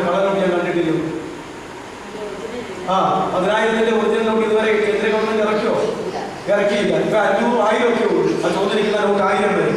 അതുകൊണ്ട് 100ന്റെ കള്ളനോട്ടുണ്ട്, 500ന്റെ കള്ളനോട്ടുണ്ട്, 1000ന്റെ കള്ളനോട്ടുണ്ട്. അതും നമുക്ക് പത്രത്തിൽ കാണാം. എന്തുകൊണ്ട് 5000ന്റെ ഇല്ല, 10000ന്റെ ഇല്ല? ഒറിജിനൽ ഇറങ്ങിയിട്ടില്ല. ഒറിജിനൽ ഇറങ്ങാതെ ഇവിടെ കള്ളനോട്ടും കൊണ്ട് ആരെങ്കിലും ഇറങ്ങിയാൽ ആ ഇറങ്ങുന്ന സെക്കൻഡിൽ തന്നെ അത് തീർന്നു പോകില്ലേ? മറ്റേതങ്ങനെയല്ല. അതെങ്ങനെയപ്പോൾ അറിയണമെന്ന് അറിയാൻ വലിയ പാടാണ്. പിന്നെ നിരപരാധികൾ പിടിക്കപ്പെട്ട് കഴിയുമ്പോൾ ആ നോട്ട് എവിടെ നിന്നൊക്കെ വന്നു അന്വേഷിച്ച് കണ്ടുപിടിച്ച് ഇങ്ങനെയൊക്കെ പോവല്ലേ കാര്യങ്ങൾ. അതുകൊണ്ട് നമ്മൾ മനസ്സിലാക്കേണ്ടത് എവിടെ ദൈവികമായ കാര്യങ്ങളുണ്ടോ അതിനെതിരായിട്ടുണ്ട് സാധാന്യമായ കാര്യങ്ങളുണ്ട്. എവിടെ ഒറിജിനൽ ഉണ്ടോ അവിടെയെല്ലാം ഡ്യൂപ്ലിക്കേറ്റും. ഈ ഒരു യാഥാർത്ഥ്യം നമ്മൾ മനസ്സിലാക്കണം. അപ്പൊ ഇതിലേതാണ്? അത് തിരിക്കാൻ പഠിച്ചാൽ മതി, പരിശോധിക്കാൻ പഠിച്ചാൽ മതി, പരിശോധിക്കാൻ പഠിച്ചാൽ മതി. കള്ള സന്യാസിമാരെ കണ്ടുപിടിക്കാൻ 5 ദിവസം സമുദായത്തിന് കഴിയത്തില്ല. കള്ള പാസ്റ്റർമാരെ, കള്ള അച്ഛന്മാരെയും കള്ള സുവിശേഷകന്മാരെയും കണ്ടുപിടിക്കാൻ ക്രിസ്തീയ സഭയ്ക്ക് സാധ്യമല്ല. അതുകൊണ്ട് മുസ്ലിങ്ങളുണ്ടെങ്കിൽ അത് അവർക്കും സാധ്യമല്ല. അതെങ്ങനെ സാധിക്കും? ഇങ്ങനെ എന്തെങ്കിലും കാരണങ്ങളാൽ പിടിക്കപ്പെട്ട് വന്നിട്ട് പിന്നെ ഗവൺമെന്റും നാട്ടുകാരും അവരവരുടെ വകുപ്പുകാരും പോലീസും എല്ലാവരും കൂടിയെങ്കിലും പിടിക്കപ്പെട്ട് വരത്തുള്ളൂ. അന്ന് മാത്രമേ ഉള്ളൂ. അതുകൊണ്ട് അത് നമ്മളിങ്ങനെ മനസ്സിലാക്കണം. അതുകൊണ്ട് നോക്കിയേ, അതുകൊണ്ട് തന്നെ ഓരോ സ്ഥലം സഭയ്ക്കും പാസ്റ്റർ അല്ലെങ്കിൽ മൂപ്പനുണ്ടെങ്കിൽ അതിനും എന്തുണ്ട്? ഡ്യൂപ്ലിക്കേറ്റ് മൂപ്പന്മാരും. ഓരോ സ്ഥല സഭയ്ക്കും ശുശ്രൂഷിക്കാൻ ഡീക്കന്മാർ അല്ലെങ്കിൽ ശുശ്രൂഷക്കാരുണ്ടെങ്കിൽ അതിനും കള്ളം ഉണ്ടാകും. പ്രവചനമുള്ള ഒരു സ്ത്രീ ഉണ്ടെങ്കിൽ കള്ളപ്രവചനമുള്ള സ്ത്രീകൾ ധാരാളമുണ്ട്. പ്രവചനമുള്ള ഒരു പുരുഷനുണ്ടെങ്കിൽ കള്ളപ്രവചനമുള്ള പുരുഷന്മാർ ധാരാളമുണ്ട്. യഥാർത്ഥ വെളിപ്പാട് ആർക്കെങ്കിലും ഉണ്ടെങ്കിൽ ഡ്യൂപ്ലിക്കേറ്റ് വെളിപ്പാടുള്ളവർ രംഗത്തിയാണ്. യഥാർത്ഥ ദൂത് പറയുന്നവരുണ്ടെങ്കിൽ ഡ്യൂപ്ലിക്കേറ്റ് ദൂത് പറയുന്നവരും ചാടും. എന്ത് ഒറിജിനലുണ്ടോ, യഥാർത്ഥ പാട്ടുകാരുണ്ടെങ്കിൽ ഡ്യൂപ്ലിക്കേറ്റ് പാട്ടുകാരുണ്ട്, യഥാർത്ഥ പ്രാർത്ഥനക്കാരുണ്ടെങ്കിൽ ഡ്യൂപ്ലിക്കേറ്റ് പ്രാർത്ഥനക്കാരുണ്ട്, യഥാർത്ഥ പ്രസംഗകരുണ്ടെങ്കിൽ ഡ്യൂപ്ലിക്കേറ്റ് പ്രസംഗകരുണ്ട്. ശരിയല്ലേ? ഇതെല്ലാം ഉണ്ട് എന്നുള്ളൊരു യാഥാർത്ഥ്യമാണ് കർത്താവിന്റെ കാലം കൊണ്ട്. അതുകൊണ്ട് ഇത് നമ്മൾ മനസ്സിലാക്കേണ്ടതാണ്. എന്നിട്ട് താഴ്ചയൊന്ന് വായിച്ചു. ഈ ഡ്യൂപ്ലിക്കേറ്റിന്റെ അവസാനം എങ്ങനെയാണെന്നാണ് ഇവിടെ വചനം പറഞ്ഞിരിക്കുന്നത്. ഇവരുടെ അവസാനം, ഈ ലോകത്തിലെ അവസാനം അവരുടെ പ്രവൃത്തിക്ക് ഇവരൊക്കെ എത്രയോ കൊല്ലമായി സത്യമാണെന്ന് പറഞ്ഞിരുന്നത് ഇപ്പൊ പിടിക്കപ്പെട്ടു തുടങ്ങിയില്ലേ? അപ്പോ ഇത് അവസാന നാളിൽ പ്രത്യക്ഷപ്പെട്ടു. അവസാന നാളിൽ അവരുടെ പ്രവൃത്തി അവരുടെ അവസാനം അവരുടെ പ്രവൃത്തിക്കൊപ്പമായിരിക്കും. നിങ്ങൾക്കത് മനസ്സിലായോ? ഇവരെന്ത് പ്രവർത്തിച്ചു കൊണ്ടിരിക്കുന്നുവോ, എങ്ങനെ ജീവിച്ചു കൊണ്ടിരിക്കുന്നുവോ അതിന് തക്കവണ്ണമുള്ള ഒരു അവസാനം ഏറ്റുവാങ്ങേണ്ട വരും. ശരിയല്ലേ? ഒരു ശിംശോൻ വീരപരാക്രമശാലിയായിരുന്നു, ഭയങ്കര അഭിഷേകം. പക്ഷേ ദലീലായുമായിട്ടുള്ള ബന്ധത്തിൽ അവരുടെ മടിയിൽ കിടന്നുറങ്ങി ഫെലിസ്ത്യർ വന്ന് പിടിച്ച് കണ്ണുകൾ പൊട്ടിച്ച് അറസ്റ്റ് ചെയ്ത് കൊണ്ടുപോയി ദാഗോന ക്ഷേത്രത്തിൽ ചക്കുവലിക്കാരനായി മാറിയില്ലേ ദൈവത്തിന്റെ അഭിഷേകൻ? ഇല്ലേ? അവസാനം എങ്ങനെ ഒരു അവസാനം ചത്തത് എങ്ങനെയാണ്? ദാഗോന ക്ഷേത്രത്തിൽ ഉത്സവത്തിന് കണ്ടുകൊണ്ടുതന്നെ ഈ കാരണം ഇവരെ കഷ്ടപ്പെടുത്തിയവനാ ഇവനെ കണ്ടു രസിക്കാനായിട്ട് കൊണ്ടുവന്ന് അങ്ങനെ അതിന്റെ 2 തൂണുകൾക്കിടയിൽ കൊണ്ടുവന്ന് ഇരുത്തി. അങ്ങനെയല്ലേ? അവിടെ ബന്ധിച്ചു വെച്ചു. അവസാനം അവരുടെ ഒറ്റ പ്രാർത്ഥന, ഞാൻ ചത്തോളാം അവിടെ വരാന്, എന്റെ ജീവിതകാലത്തിന്റെ ശക്തി ഒരു ഇച്ചിരി തന്നേച്ച് ഇനി ജീവന്മാരെയുടെ പിടിച്ചടിച്ച് കൊല്ലാൻ ഞാനും ചത്തോളാം, ഒരു ശക്തി തരാമോ എന്ന് ചോദിച്ചാൽ തൂണ് പിടിച്ചൊരു കൊടുക്ക് കിടക്കണം. ഭയങ്കരമായ ക്ഷേത്രം കൊടുക്കുന്നതിന്റെ ഉരുളിയാണ്. എന്നിട്ട് തന്റെ ജീവിതകാലത്ത് കൊന്നവരെക്കാൾ കൂടുതലെണ്ണത്തിന് തന്നോടും കൂടെ അവർ ഒന്നിച്ചു ചേർത്തു. എന്തൊരു അവസാനം! കാര്യം മനസ്സിലായില്ലേ? അവരുടെ പ്രവൃത്തിക്ക് തക്കവണ്ണമുള്ള അവസാനം ഉണ്ടാകും. അതൊക്കെ ദൈവം പറഞ്ഞിരിക്കുന്ന കാര്യങ്ങൾ, ദൈവം പറഞ്ഞിരിക്കുന്ന. അതുകൊണ്ട് എല്ലാവരുടെയും കള്ളത്തരങ്ങൾ മുഴുവൻ ഈ ലോകത്തിൽ അവരുടെ ജീവിതകാലത്ത് വെളിപ്പെടുത്തുമെന്നല്ല പറഞ്ഞിരിക്കുന്നത്. വെളിപ്പെടുത്തുവാൻ ദൈവം വിചാരിക്കുന്നവരൊക്കെ വെളിപ്പെടുത്തിയിട്ടുണ്ട്. അല്ലാത്തവരെ ന്യായവിധിയിൽ കണ്ടോളാവുന്നതിനെ അവനെ അവിടെ കാണിക്കുകയും ചെയ്യും. ഇതൊക്കെ വളരെ ശരിയാണ്. ക്രൂശന്റെ ശത്രു ഫിലിപ്പിയർ ലേഖനം 3:17-19 വരെ വായിക്കുമ്പോൾ ക്രൂശന്റെ ശത്രുക്കളെ കുറിച്ച് അവിടെ പറഞ്ഞിട്ടുണ്ട്. അവരുടെ അവസാനം അവിടെ പറഞ്ഞിട്ടുണ്ട്.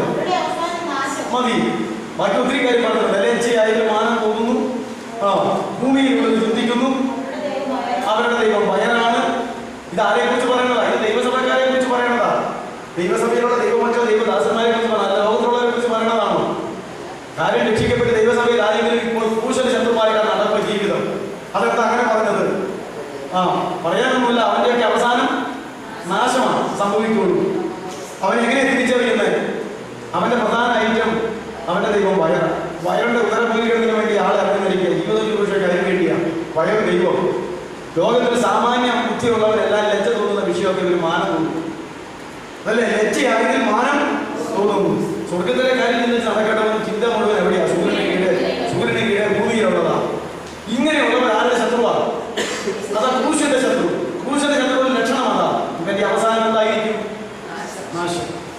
ഇവിടെയും അങ്ങനെ തന്നെ. അതുകൊണ്ട് അത് നമ്മൾ ഓർക്കേണ്ടതാണ്. മത്തായി 24:5 എന്ന് പറയുന്നു. ഒന്ന് വായിച്ചാട്ടെ. മത്തായി 24:5, 24:24.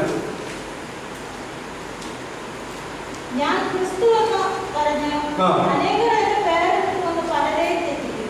അന്ത്യകാല ലക്ഷണമാണ്. ഞാൻ ക്രിസ്തു എന്ന് പറഞ്ഞ എന്റെ പേരെടുത്ത് തന്നെ വന്ന് പറഞ്ഞ് യേശു ക്രിസ്തു എന്നുള്ള പേരിൽ എത്രയോ ഈ ടൈപ്പ് ആളുകളെന്ന് അറിയാമോ?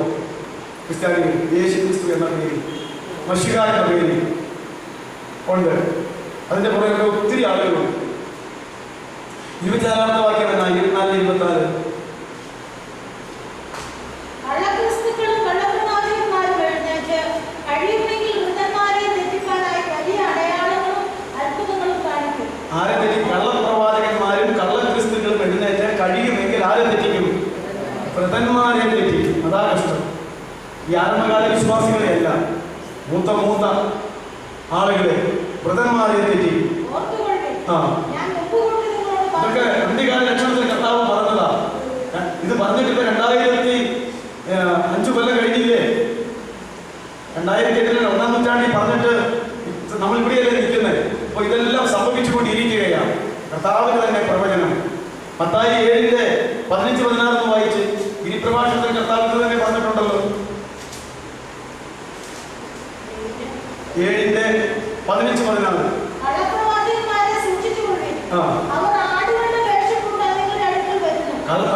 കള്ളപ്രവാചകന്മാരെ നിങ്ങൾ സൂക്ഷിച്ചോണം. കർത്താവിന്റെ ഗിരിപ്രഭാഷണത്തിൽ പറഞ്ഞതാ. ഇതിയുടെ വേഷം എന്നാ? ആടുകളുടെ വേഷം. ആടുകളുടെ വേഷം കൊണ്ട് നിങ്ങളുടെ അടുക്കൽ വരുന്നു. അവരുടെ അകമാരാണ്. അകം കടിച്ചു നിന്ന ചെന്നായ, പുറമേ ആടിന്റെ വേഷം. കാരണം ഇവരെവിടെയാ വരുന്നത്? ആടുകളുടെ അടുക്കല്. കള്ളപ്രവാചകന്മാരെ സൂക്ഷിച്ചു. അവർ ആടുകളുടെ വേഷം ധരിച്ച് നിങ്ങളുടെ അടുക്കിലേക്ക് കടന്നു വരും. അവരുടെ അകം കടിച്ചു കീറുന്ന ചെന്നായ്ക്കളായിരിക്കും.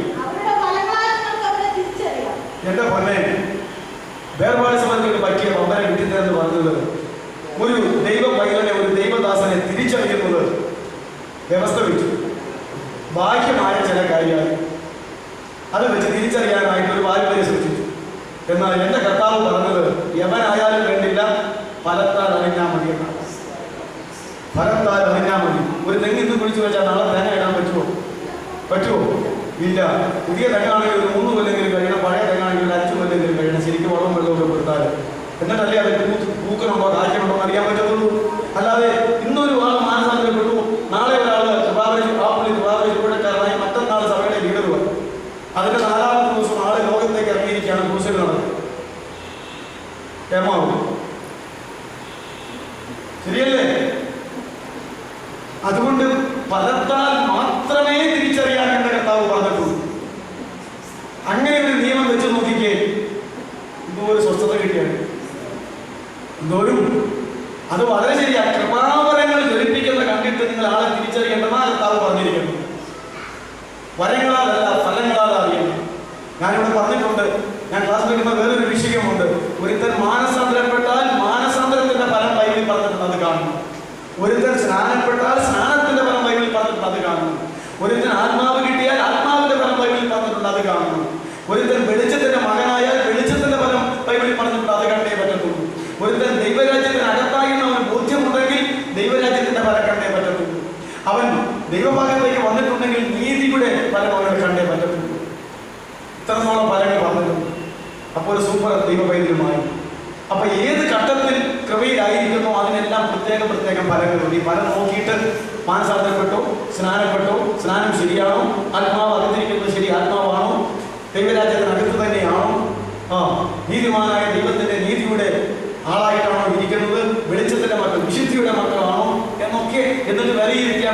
അല്ലാതെ ഒരു പാട്ട് പാടി കേട്ടത് കൊണ്ട് ആള് ഒറിജിനൽ എന്ന് പറയാൻ പറ്റുമോ? ഒരു പ്രസംഗം പ്രസംഗിച്ചതുകൊണ്ട് ആള് ഒറിജിനൽ എന്ന് പറയാൻ പറ്റുമോ? പറ്റത്തില്ല. ഒരു രോഗിക്ക് വേണ്ടി പ്രാർത്ഥിച്ചു, രോഗി ഏറ്റുപോയി എന്ന് പറഞ്ഞതുകൊണ്ട് ഒറിജിനൽ എന്ന് പറയാൻ പറ്റുമോ? പറ്റത്തില്ല. അങ്ങനെ ഒന്നും കർത്താവ് പറഞ്ഞിട്ടില്ല. ഏത് വൃക്ഷത്തെയും അതിന്റെ ഫലം കൊണ്ട് അറിയണം. ഫലം കൊണ്ടല്ലോ വൃക്ഷം അറിയേണ്ടത്, അല്ലേ പറഞ്ഞിരിക്കുന്നത്. അത് ഈ ക്രിസ്ത്യാനികൾ എന്ന് പറയുന്നവർ വേർപാടുകാരെ എടുത്തു വെച്ചിട്ട് ഫലം കൊണ്ട് മാത്രം തിരിച്ചറിഞ്ഞാൽ മതിയെന്നും അതുവരെ വെയിറ്റ് ചെയ്യിപ്പിച്ച് ഇരുന്നിരുന്നുവെങ്കിൽ ഇത്രത്തോളം ഡ്യൂപ്ലിക്കേറ്റ് ഇതിനകത്ത് പാടുമായി. നിങ്ങൾക്കറിയാൻ മേലെ നമ്മുടെ സഭയുടെ ആരംഭകാലത്ത് മുളത്തുരുത്തിക്കാരൻ രാജു എന്ന് പറഞ്ഞ ഒരു ചെറുപ്പക്കാരൻ, സാബു രാജുവല്ല, നമ്മുടെ കൂടെ ഉണ്ടായിരുന്നു. പെട്ടെന്ന് ആള് ശുശ്രൂഷയെ കൊണ്ട് രംഗത്തേക്കായി. നീണ്ട 12 നെടുമ്പുറത്ത് വെച്ച് സ്നാനപ്പെട്ട എൻ്റെ അച്ഛന്മാരിൽ സാജുവച്ചൻ കെട്ടിട്ട് കൊണ്ടുണ്ട്. അതാ ഞാൻ ഓഹോ ഇങ്ങനെ അങ്ങോട്ട് പോയി. അവസാനം സാജുവച്ചനായിട്ടാണ് ഈ കാലങ്ങളിൽ ഇരിക്കുന്നത്. ഞാൻ നിങ്ങളോട് പറഞ്ഞാൽ നിങ്ങൾ എങ്ങനെ വിചാരിക്കുന്നത് എനിക്ക് അറിയത്തില്ല. 12 കൊല്ലക്കാലം കേരളത്തിലെ AG church, church of God, Sharon, IPC, new India, believers തുടങ്ങിയ പ്രബലമായ പെന്തക്കോസ്ത് സഭകളും പ്രബലമല്ലാത്ത പെന്തക്കോസ്ത് സഭകളും എല്ലാവരുടെയും എടുത്ത് 13 കൊല്ലക്കാലം ഈ കൃപാവരം ഏൽപ്പിച്ച് നടന്നിട്ട് ഇത്രത്തോളം സഭയ്ക്കകത്ത് ഏതെങ്കിലും ഒരു കൃപാവര ശുശ്രൂഷക്കാരനോ ഏതെങ്കിലും ഒരു ലീഡർക്കോ ഏതെങ്കിലും ഒരു വിശ്വാസിക്കോ ഇവൻ കള്ളനാണ് ഉൾപ്പെട്ടിരിക്കും. ഇത് കറന്നിരുന്ന സത്യമാണ്. നമ്മൾ 2 പ്രാവശ്യം പത്രത്തിൽ കൊടുത്തതാണ്. ഇങ്ങനെ ഒരു ഡ്യൂപ്ലിക്കേറ്റ് വ്യാജ സുവിശേഷം ഇറങ്ങിയിട്ടുണ്ട്, സൂക്ഷിച്ചോണം. അല്ലാതെ എന്നാ ചെയ്തു? അവസാനം സാജുവച്ചൻ ഗൾഫിൽ ചെന്ന് കഴിഞ്ഞപ്പോൾ അച്ഛനെ വീട്ടിൽ കഴിഞ്ഞു. അവസാനം സാജുവച്ചൻ അമേരിക്കയിൽ ചെന്ന് കഴിഞ്ഞപ്പം മുമ്പേ യഥാർത്ഥ സാജുവച്ചൻ പോയിരിക്കുക ഈ പുള്ളി അതിലെല്ലാം ജോലി ചെയ്ത് പോയിരിക്കുക. അപ്പം ഈയിടെ ഇവിടെ ഒരു സാജുവച്ചൻ വന്ന് ശുശ്രൂഷിച്ച് കടന്നു പോയിട്ടുള്ളൂ. പിന്നെ താനാരാന്ന് ചോദിച്ചു. അവസാനം കണ്ട് ഞങ്ങളുടെ അഡ്രസ് കൊടുത്തു. എത്രയോ അമേരിക്കയിൽ നിന്ന് ഗൾഫിൽ നിന്ന് വിളിച്ചു. ഒരു സാജുവച്ചനുണ്ടോ?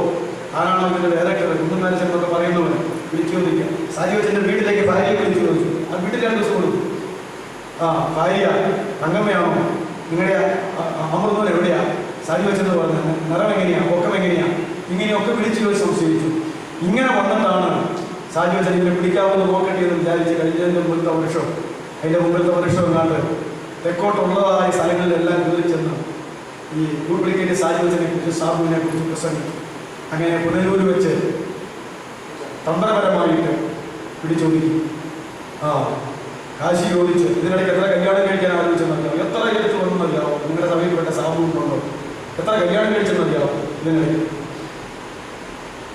അവസാനം ഒരു സ്ഥലത്ത് ചെന്ന് കഴിഞ്ഞാൽ പുള്ളി എന്ത് കൊടുത്താലും കരിക്ക് ജ്യൂസ് മാത്രമേ കിട്ടും, കരിക്കിൻ ജ്യൂസ്. അപ്പം അവരോർത്തു അച്ഛന്മാരൊക്കെ ആയിട്ട് നല്ല സുഖം നിർത്തി കഴിഞ്ഞതല്ലേ, പാപം ദൈവദാസനല്ലേ എന്ന് വിചാരിച്ച് കരിക്ക് തെങ്ങ കയറാൻ പോകും. ഇങ്ങനെ ഒരു വീട്ടിൽ വന്ന് കള്ളപ്പണം ചോദിച്ചുകൊണ്ട് എനിക്ക് ഇത്ര 1000 രൂപയുണ്ട് അത് വാങ്ങാനായിട്ട് വന്നു കഴിഞ്ഞപ്പോൾ അയ്യോ അച്ഛനെ കണ്ടത് നന്നായി, 3000 രൂപയുടെ ആവശ്യമുണ്ട്, അത് കുഴപ്പമില്ല എന്നേക്കാം. അച്ഛൻ്റെ ഒരു പ്രസംഗം കേൾക്കാനായിട്ട് അവിടെ നാളെ പണ്ട് വന്നിട്ട് പോയി കഴിഞ്ഞിട്ട് അവർ നോക്കിപ്പോർത്തിരിക്കുക. ദയവ് ചെയ്ത് ആ രാത്രി യോഗം നടത്തിയിട്ട് 3000 രൂപ മതിയല്ലോ, ഞാൻ അവിടെ കൊണ്ടുപോയി യോഗം നടത്തിയിട്ട് ഇവിടെ വന്ന് രൂപയും തന്നെ വിട്ടോളാം, ഇതൊരു കോളാണെന്ന് വിചാരിച്ചു. പെട്ടെന്ന് ഫോണിലെല്ലാം ഏർപ്പാട് ചെയ്ത് ഒരു ഹോളിലേക്ക് കൊണ്ടുപോയി. എന്ന് കയറിയപ്പോൾ സമയമായിട്ട് യോഗത്തിനാരും വരുന്നത്. അങ്ങനെ ഓരോ തനിമാഷന്മാരായിട്ടുള്ള ആളുകൾ അവിടെ പറയുന്നു. എന്തിനു പറയുന്നു? ചോദ്യം ചെയ്ത ആളുകൾ. അവസാനം പുള്ളി MD-ആണ്, PhD ആണ്, അതാണ് ഇതാണെന്നൊക്കെ പറഞ്ഞ് ഒരു ഭാഷയുടെ കടലാസെടുത്ത് ഗ്രീക്ക് പഠിച്ചതായിരുന്നു. ആ ഗ്രീക്ക് അക്ഷരമാരല്ലേ കേൾക്കാം പറഞ്ഞില്ലേ, ഗ്രീക്ക് കൊണ്ട് മലയാളം അറിയില്ല. ഇവൻ ഹൈ കോൺഗ്രസ്സിലായിരുന്നു. ഈ മുളന്തുരുത്തിക്കാരനല്ലേ ഹൈ കോൺഗ്രസ്, ഞാൻ വീട്ടിലൊക്കെ വീടൊക്കെ അറിയുന്നതാണ്. ഹൈ കോൺഗ്രസ്സിൽ പെട്ട. അപ്പോൾ കോൺഗ്രസ്സിൽ പ്രസംഗിച്ചും പ്രവർത്തിച്ചും നല്ല വാചാലതയും നല്ല ഷോയും സംഘാടകൻ അതാ എടുക്കുന്നു. അപ്പോൾ അവിടെ വെച്ച് പിടിച്ചതേ ഒരു നേരത്തെ നിർത്തി കൊടുത്തു. എന്നിട്ട് അവരെ പൂച്ചി പിടിച്ച് പോലീസിൽ കൊണ്ടുപോയി. അങ്ങനെ പുനലൂര് പോലീസ് സ്റ്റേഷനിൽ എന്നിട്ട് ഞങ്ങളെ വിളിച്ചു പോയി. ഞാനും പാറപ്പടിയച്ഛനും ഒറിജിനൽ സാജുവച്ചനെ രക്ഷപ്പെടുത്താനായിട്ട് ഞങ്ങളെ പറഞ്ഞു. ഡ്യൂപ്ലിക്കേറ്റ് സാജു ജയിലിൽ കിടക്കുന്നു, ഒറിജിനൽ സാജുവച്ചനെ കാണണം, കാരണം ഇവരുടെ പരീക്ഷയാർ. അപ്പോൾ ഞങ്ങളെ വിളിച്ചിട്ട് ഞങ്ങൾ പോയി. അവിടെ ചെന്ന് ഒറിജിനൽ സാജുവച്ചനെ പരിചയപ്പെടുത്തി, ഡ്യൂപ്ലിക്കേറ്റ് പരിചയപ്പെടുത്തി, എന്നിട്ട് പോകുന്നു. പിന്നെ ആ കേസ് എന്തായി അറിയത്തില്ല. അവസാനം എന്തൊക്കെയോ നല്ലതൊക്കെ വിളിച്ച് ശിക്ഷിച്ച് പിന്നെ വിട്ടു. അങ്ങനെ പിന്നെ കുറച്ചാൾ ഇതിലേക്ക് നടന്നു. പിന്നെ അങ്ങോട്ട് പോയിട്ടുണ്ട്. ഇവിടെ ആളും എവിടെ സുഖം എനിക്ക് അറിയും. ഞാൻ പറഞ്ഞതിൻ്റെ കാര്യം നിങ്ങൾക്ക് മനസ്സിലായി. 13 കൊല്ലം ഈ കേരളത്തിലെ ദൈവസഭയിലെയും ദൈവദാസന്മാരെയും വിശേഷിച്ച മറ്റുള്ളവരെ ഞാൻ വിടുന്നു. പരിശുദ്ധാത്മാവും അഭിഷേകവും കൃപയും കൃപാവരവുമുള്ള ആളുകൾ ഉണ്ടായിട്ട് ഇങ്ങനൊരു കള്ളനാണെന്നുള്ള ഒരുപാട് ആർക്കും ഞാൻ എത്രയോ സ്ഥലത്ത് ഇന്ന് വരെ ആരും മറുപടി പറഞ്ഞു. എനിക്ക് മറുപടി പറയാൻ അറിയാം, പക്ഷേ ഞാൻ പറയുന്ന മറുപടി ഉൾക്കൊള്ളാൻ നിങ്ങൾക്ക് ഇന്ന് കഴിയത്തില്ല. അതുകൊണ്ട് ഞാൻ പിന്നീട് എന്തെങ്കിലും പറഞ്ഞു. ആകയാൽ ഇതാണ് ഞാൻ പറഞ്ഞത്. ഇങ്ങനത്തെ ഡ്യൂപ്ലിക്കേറ്റ് മലങ്കര സഭയിൽ നിന്ന് ഇറങ്ങിപ്പോയിട്ടുണ്ട്, നമുക്കറിയാം. അപ്പോൾ ഈ ഒരു യാഥാർത്ഥ്യങ്ങൾ നമ്മൾ മനസ്സിലാക്കണം. പെട്ടെന്നൊരു വേദഭാഗം കൂടെ വായിച്ച് ഞാൻ 2 മിനിറ്റ് കൊണ്ട് നിർത്താം. നമ്മൾ വായിച്ച 2 കൊരിന്ത്യർ 11-ാം അധ്യായത്തിൻ്റെ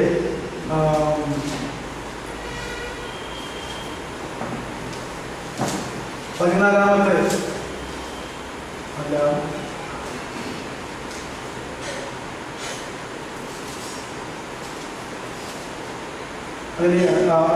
11-ന്റെ 20-ാമത്തെ വാക്യം വായിച്ചു. 2 കൊരിന്ത്യർ 11-ന്റെ 20. നീ കേട്ടോ, എല്ലാ യഥാർത്ഥ ശുശ്രൂഷകന്മാർക്കും ഡ്യൂപ്ലിക്കേറ്റ് ഉണ്ടെന്നാണ് നമ്മൾ പറഞ്ഞത്. അതുപോലെ തന്നെ എല്ലാ ശുശ്രൂഷകൾക്കും ഡ്യൂപ്ലിക്കേറ്റ് ശുശ്രൂഷയുണ്ട്. ആ ഡ്യൂപ്ലിക്കേറ്റ് ശുശ്രൂഷയുടെ പേര് പൗലോസ് അപ്പോസ്തലൻ പരിശുദ്ധാത്മാവിൽ പറഞ്ഞിരിക്കുന്ന 2 കൊരിന്ത്യർ 11-ന്റെ 20. ഈ കള്ളന്മാരെല്ലാം കൂടെ വന്നാൽ എന്ത് ചെയ്യുമെന്ന് അവിടെ പറഞ്ഞിട്ടുണ്ട്. ആ ശുശ്രൂഷയുടെ പേര് വായിച്ച് അടിമപ്പെടുത്തൽ ശുശ്രൂഷ. അടിമപ്പെടുത്തുക എന്ന് പറഞ്ഞു കഴിഞ്ഞാൽ കൊണ്ടോ അടിമയെ തിരിച്ചുകൊണ്ട് പോകണമെന്നാണോ? ഈ ഡ്യൂപ്ലിക്കേറ്റ് ശുശ്രൂഷക്കാർ വന്നാൽ ഏത് വിശ്വാസിയുമായിട്ട് അടുക്കുന്നുവോ അതിനെ അടിമപ്പെടുത്തി കഴിയും. അതാണ് അടിമപ്പെടുത്തൽ ശുശ്രൂഷ. മനസ്സിലാകുന്നുള്ളൂ? ഇത് കുന്നുമേലച്ചന്റെ ഭാഷയല്ല, നിങ്ങളുടെ ബൈബിളിൽ എഴുതിയിരിക്കുന്നതല്ലേ. ഒരുത്തൻ വന്ന് നിങ്ങളെ അടിമപ്പെടുത്തിയാൽ പിന്നെ അടുപ്പ് വായിച്ചു തിന്ന് കളത്തിൽ ശുശ്രൂഷ. എന്നതാ മക്കളെ തിന്ന് കളയണത്? അവൻ ഉള്ളത് മുഴുവൻ തിന്നിച്ചേ പോകുള്ളൂ. കാരണം ദൈവം വയറില്ല, എൻ്റെ തറവാടിൻ്റെ പ്രയാസമേ പോകുള്ളൂ. ദൈവദാസനായതുകൊണ്ട് താറാവച്ചി ബീഫും അതുപോലെ കൊടുക്കാൻ പറ്റുള്ളൂ. അതുകൊണ്ട് അനുഗ്രഹമാണല്ലോ ഇവരെയൊക്കെ സൽക്കരിച്ച് വിട്ടാലേ. അതുകൊണ്ട് താറവാടി ചെപ്പെത്തറിയാതെ തിന്ന് കളച്ചെന്നാണ്. അതാ തിന്ന് കളച്ച ശുശ്രൂഷ. അടുത്തത് പിടിച്ചുകൊണ്ട് പോക്ക്. എങ്ങനെയാ പിടിച്ചുകൊണ്ട് പോക്ക്? അതറിയാം. അത് പറയാനിപ്പോൾ നേരമില്ല. അതിന് ഒരുപടി തന്ത്രങ്ങളുണ്ട്. പിടിച്ചുകൊണ്ട് പോകൽ ഈ സഭകളെ ഒരു സഭയിൽ നിന്ന് അടർത്തി മറ്റൊരു സഭയിലേക്ക് കൊണ്ടുപോകാൻ, ഈ പറഞ്ഞ പുള്ളിക്ക് ഒരു സ്വതന്ത്ര സഭ സ്ഥാപിക്കാൻ. അങ്ങനെ കുറെ ദൈവമക്കളെ ഇവിടെ നിങ്ങൾക്ക് അടർത്തിയെടുത്ത് ഒരു സഭ തന്നെ കൂട്ടി കഴിഞ്ഞാൽ പിന്നെ അതിൻ്റെ റിപ്പോർട്ട് എങ്ങോട്ടെങ്കിലും കൊടുത്താൽ പിന്നെ മാസം കാശ് ഇങ്ങോട്ട് വരുന്ന പരിപാടി. അതാ പിടിച്ചുകൊണ്ട് പോകൽ. അടുത്തത് ഇങ്ങനെയുള്ള ആളുകൾ സ്റ്റേജിൽ കയറിയാൽ പാടിയാലും പ്രാർത്ഥിച്ചാലും പ്രസംഗിച്ചാലും ശുശ്രൂഷിച്ചാലും അഹങ്കാരത്തിന്റെ മുഖവും അഹങ്കാരത്തിന്റെ വാക്കുകളുമല്ലാതെ അവരുടെ വായിൽ നിന്ന് കിട്ടും. നിങ്ങൾ ശ്രദ്ധിച്ചു നോക്കുക. അഹങ്കാരത്തിന്റെ പ്രാർത്ഥന, അഹങ്കാരത്തിന്റെ പ്രസംഗം, അഹങ്കാരത്തിന്റെ ശുശ്രൂഷ ആരിൽ നിന്ന് പുറപ്പെടുന്നു ആ ഡ്യൂപ്ലിക്കേറ്റ്. അത് അഹങ്കരിക്കുന്ന ശുശ്രൂഷ. അടുത്തത് മുഖത്തടി. അതെങ്ങനെയാ മുഖത്തടിക്കുന്നത്? എന്നാ മുഖത്തടിയാ? കത്തി കൂടാതെ മുഖം പറഞ്ഞ് കിട്ടിയിട്ടില്ലേ? അത് കണക്ക് കൈ കൂടാതെയോ ചൂല് കൂടാതെയോ ചെരുപ്പ് കൂടാതെയോ വടി കൂടാതെയോ രാത്രി കൂടാതെ അടിക്കുന്ന അടിയാ. വചനത്താൽ അടിക്കും, വെളിപ്പാടിനാൽ അടിക്കും, ദൂതനാൽ അടിക്കും, പ്രാർത്ഥനയാൽ അടിക്കും. ഇതാ മുഖത്തടി ശുശ്രൂഷ. ഒരുപ്പം നിങ്ങളുടെ മുഖത്ത് അടിച്ചാലും എത്ര ശുശ്രൂഷയാണെന്ന് അറിയാവോ? എണ്ണി നോക്കിക്കേ, എത്ര സ്ഥാനികളാ? 50 പ്രവാചകന്മാർ 5 ഞാൻ പറഞ്ഞില്ലേ? ഇവിടെ ശുശ്രൂഷ നോക്കിക്കേ, മെയിൻ ശുശ്രൂഷകളാ 5. എത്ര ക്ലിയറായിട്ട് ഒപ്പിച്ചു വെച്ചേക്കണം നോക്കിയേ. പൗലോസ് അപ്പോസ്തലൻ ആത്മാവിൽ 5 തരം ശുശ്രൂഷകളുണ്ട്, 5 തരം സ്ഥാനികളുണ്ട്. ഈ മുഖത്തടിച്ചാലും ഇങ്ങനെയൊക്കെ ചെയ്താലും നിങ്ങളൊക്കെ സഹിക്കും അതിക്കും പൊറുക്കുകയും ചെയ്യുന്നത് എങ്ങനെയാണെന്ന് എനിക്കറിയാമായിരുന്നു. ശരിയല്ലേ? ഞാൻ ഇങ്ങനെ ക്ലാസ് എടുത്തോളം നിങ്ങളുടെ വിശ്വാസം പോകുമ്പോൾ എനിക്കറിയില്ല. നിങ്ങളുടെ വിശ്വാസം പോയാലും വേണ്ടില്ല, ഡ്യൂപ്ലിക്കേറ്റ് വിശ്വാസത്തിൽ ഇരിക്കുന്നതിനേക്കാൾ നല്ലത് വിശ്വാസം ഇല്ലാതിരിക്കും. യഥാർത്ഥ വിശ്വാസത്തിലായിരിക്കുന്നത് നല്ലത്. പക്ഷേ ഡ്യൂപ്ലിക്കേറ്റ് വിശ്വാസത്തിലായിരിക്കുന്നതിനേക്കാൾ വിശ്വാസമില്ലാതിരിക്കുന്നതാണ്. 5 തരം ശുശ്രൂഷ മനസ്സിലായില്ലേ? ഇല്ലേ? അതും അതിനകത്ത് പറഞ്ഞിട്ടുണ്ട്. 2 യേശു, 2 സുവിശേഷം, 2 ആത്മാവ്. 2 തരം ഒറിജിനൽ ഡ്യൂപ്ലിക്കേറ്റ് ശുശ്രൂഷകർ. ഒറിജിനൽ ഡ്യൂപ്ലിക്കേറ്റ് ശുശ്രൂഷയുടെ പേരുകൾ ശുശ്രൂഷയുടെ പേര് അത് അവിടെ തന്നെ കൊടുത്തിട്ടുണ്ട് എന്നുള്ള കാര്യം നമ്മൾ മനസ്സിലാക്കേണ്ടത്. ഇത് 20-ാമത്തെ വാക്യമല്ലേ? അതുകൊണ്ട് 31-ാമത്തെ വാക്യം കൂടെ വായിച്ചു സമയം. നമ്മുടെ കർത്താവായ യേശുക്രിസ്തുവിൽ ദൈവവും പിതാവുമായി എന്നേക്കും വാഴ്ത്തപ്പെട്ടവൻ ഞാൻ ഫോർസ്കല്ല പറയുന്നതെന്ന് അറിയുന്നു. ഒരു പറയുക പൊന്നുമക്കളെ, ഞാൻ ഈ പറഞ്ഞതല്ല ഫോർസ്കല്ല. അതെന്ത് പിന്നെ എന്നതാ? ഫോർസ്കൽ അല്ല, പിന്നെ അല്ല.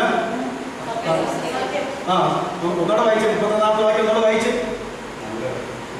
നമ്മുടെ കർത്താവായ യേശുക്രിസ്തുവിൽ ദൈവവും പിതാവുമായി എന്നേക്കും വാഴ്ത്തപ്പെട്ടവൻ ഞാൻ ഫോർസ്കല്ല പറയുന്നതെന്ന് അറിയുന്നു.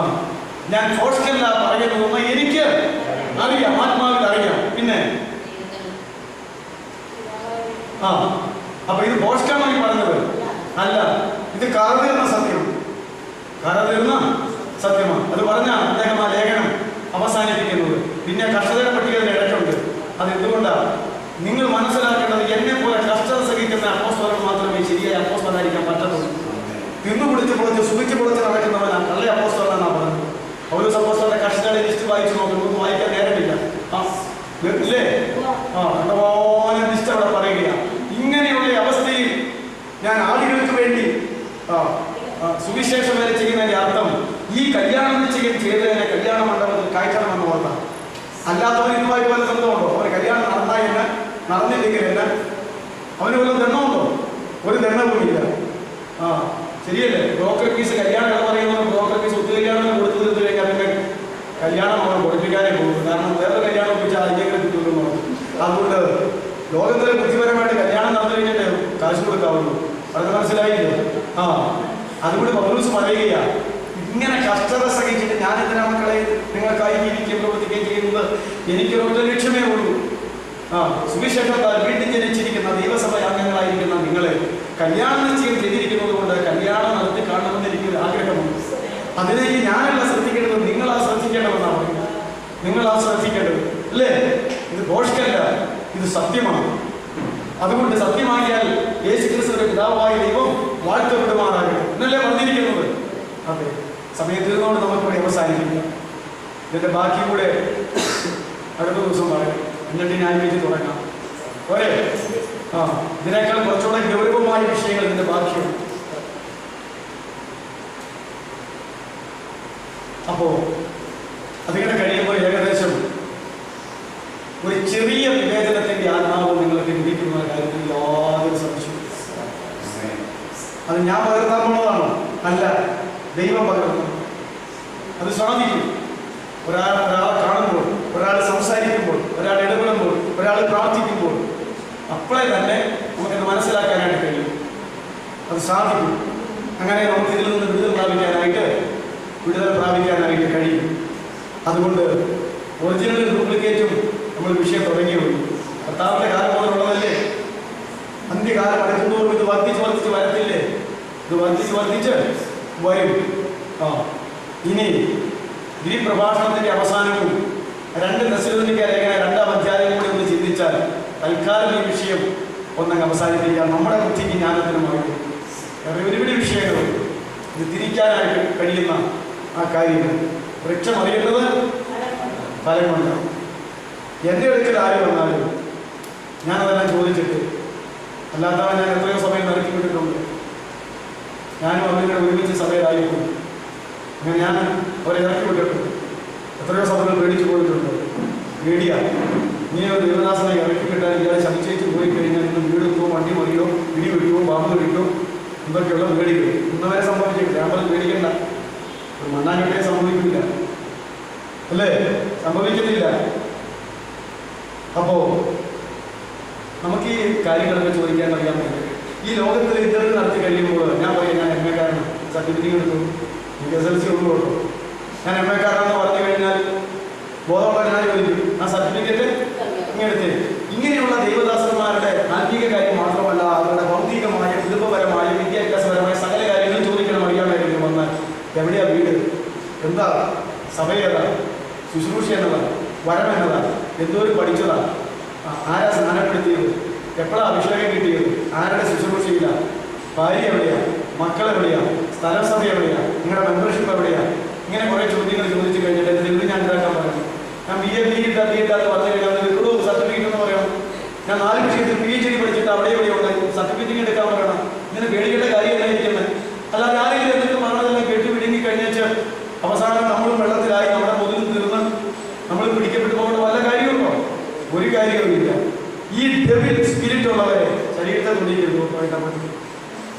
ഇവിടെ കവി ഉണ്ടെന്ന് പറയുമ്പോഴേക്കും നമുക്ക് മുട്ടുമുണ്ട്. കണ്ടു കഴിക്കാതെ വെച്ചാൽ ശരീരത്തെ തൊട്ടുപോയ കാരണം വ്യാജത്തിന്റെ വ്യാപാര ശക്തി ഇതൊക്കെ വളരെ വ്യക്തമായ കൃത്യമായ സംഗതികളാണ്. അതുകൊണ്ട് ജീവിതത്തെ വ്യക്തിയെ ശരിയായിട്ട് അറിയാതെ ജീവിതമുള്ള ഒരു വ്യക്തിയാണ്, വിശുദ്ധിയുള്ള വ്യക്തിയാണെന്ന് അറിഞ്ഞെങ്കിൽ മാത്രമേ നമ്മുടെ ശരീരത്തെ തുണിക്കാം. ആ കാര്യം നമ്മൾ പ്രത്യേകം ശ്രദ്ധിക്കുന്നു. അല്ലെങ്കിൽ ഒക്കെ മാറി നിന്ന് പ്രാർത്ഥിച്ച് ഇറക്കി വിട്ടേച്ചാൽ ആളെ അറിയാതെ ഇതുപോലെ ചെയ്യേണ്ട വല്ല കാര്യമുണ്ടോ? ഉണ്ടോ? ഇല്ല.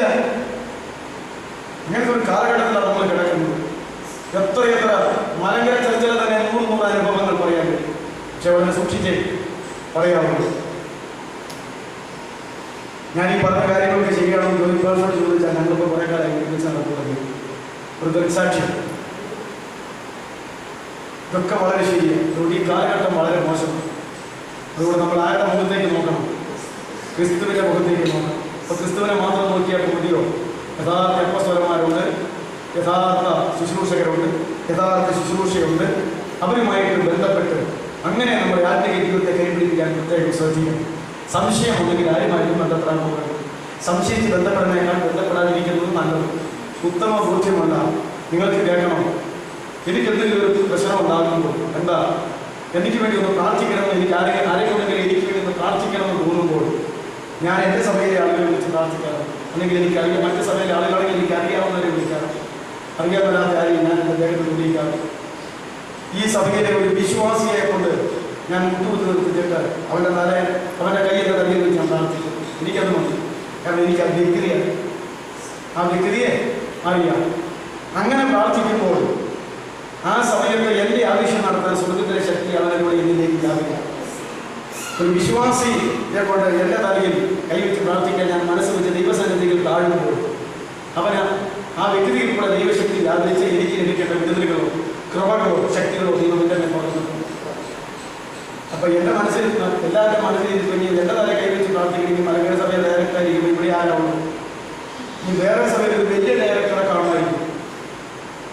ഞാൻ പറഞ്ഞ മനസ്സിലായി. ഇങ്ങനെയൊക്കെ നമ്മുടെ മനസ്സിലെ ചിന്താഗതികൾ വേണ്ട. ഞാൻ എന്തുകൊണ്ട് ഇങ്ങനെ ചെയ്യുന്നു? എനിക്ക് വലിയ വലിയ ആളുകളെ അറിയാൻ വേണം. വേറെ അന്തസ്ഥലത്തിന്റെ കാര്യമല്ലോ, ഈ ജീവിതം അറിയത്തില്ല. അതുകൊണ്ട് എനിക്ക് എൻ്റെ സമയത്ത് ഒരു ചെറിയ വിശ്വാസം എനിക്ക് ജീവിതം അറിയാം. നീ മതിമാനം ദൈവത്തിന്റെ പേരാണല്ലോ. നീ എനിക്ക് വേണ്ടി ഒന്ന് പ്രാർത്ഥിച്ചേക്കാൻ. ഞാൻ ആ പറഞ്ഞുകൊണ്ട് എഴുന്നേക്കും.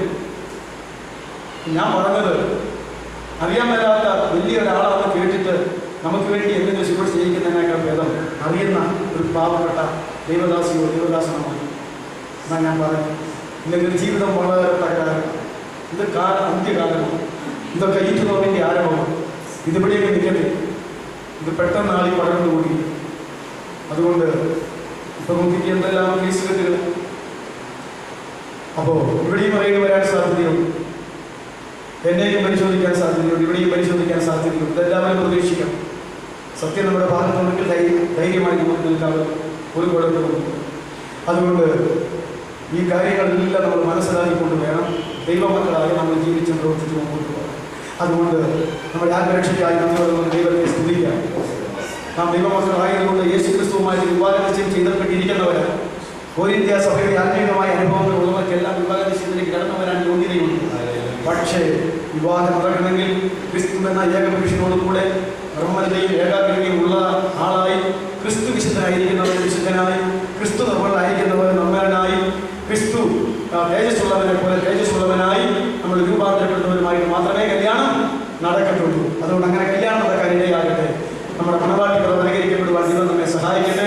മണവാട്ടി കാന്തയായി മാറട്ടെ, കാന്തയാജ്ഞിയായി മാറട്ടെ. അങ്ങനെ കർത്താവിനോട് കൂടെ ആയിരിക്കാൻ ദൈവമായ കർത്താവ് നമ്മെ സഹായിക്കട്ടെ.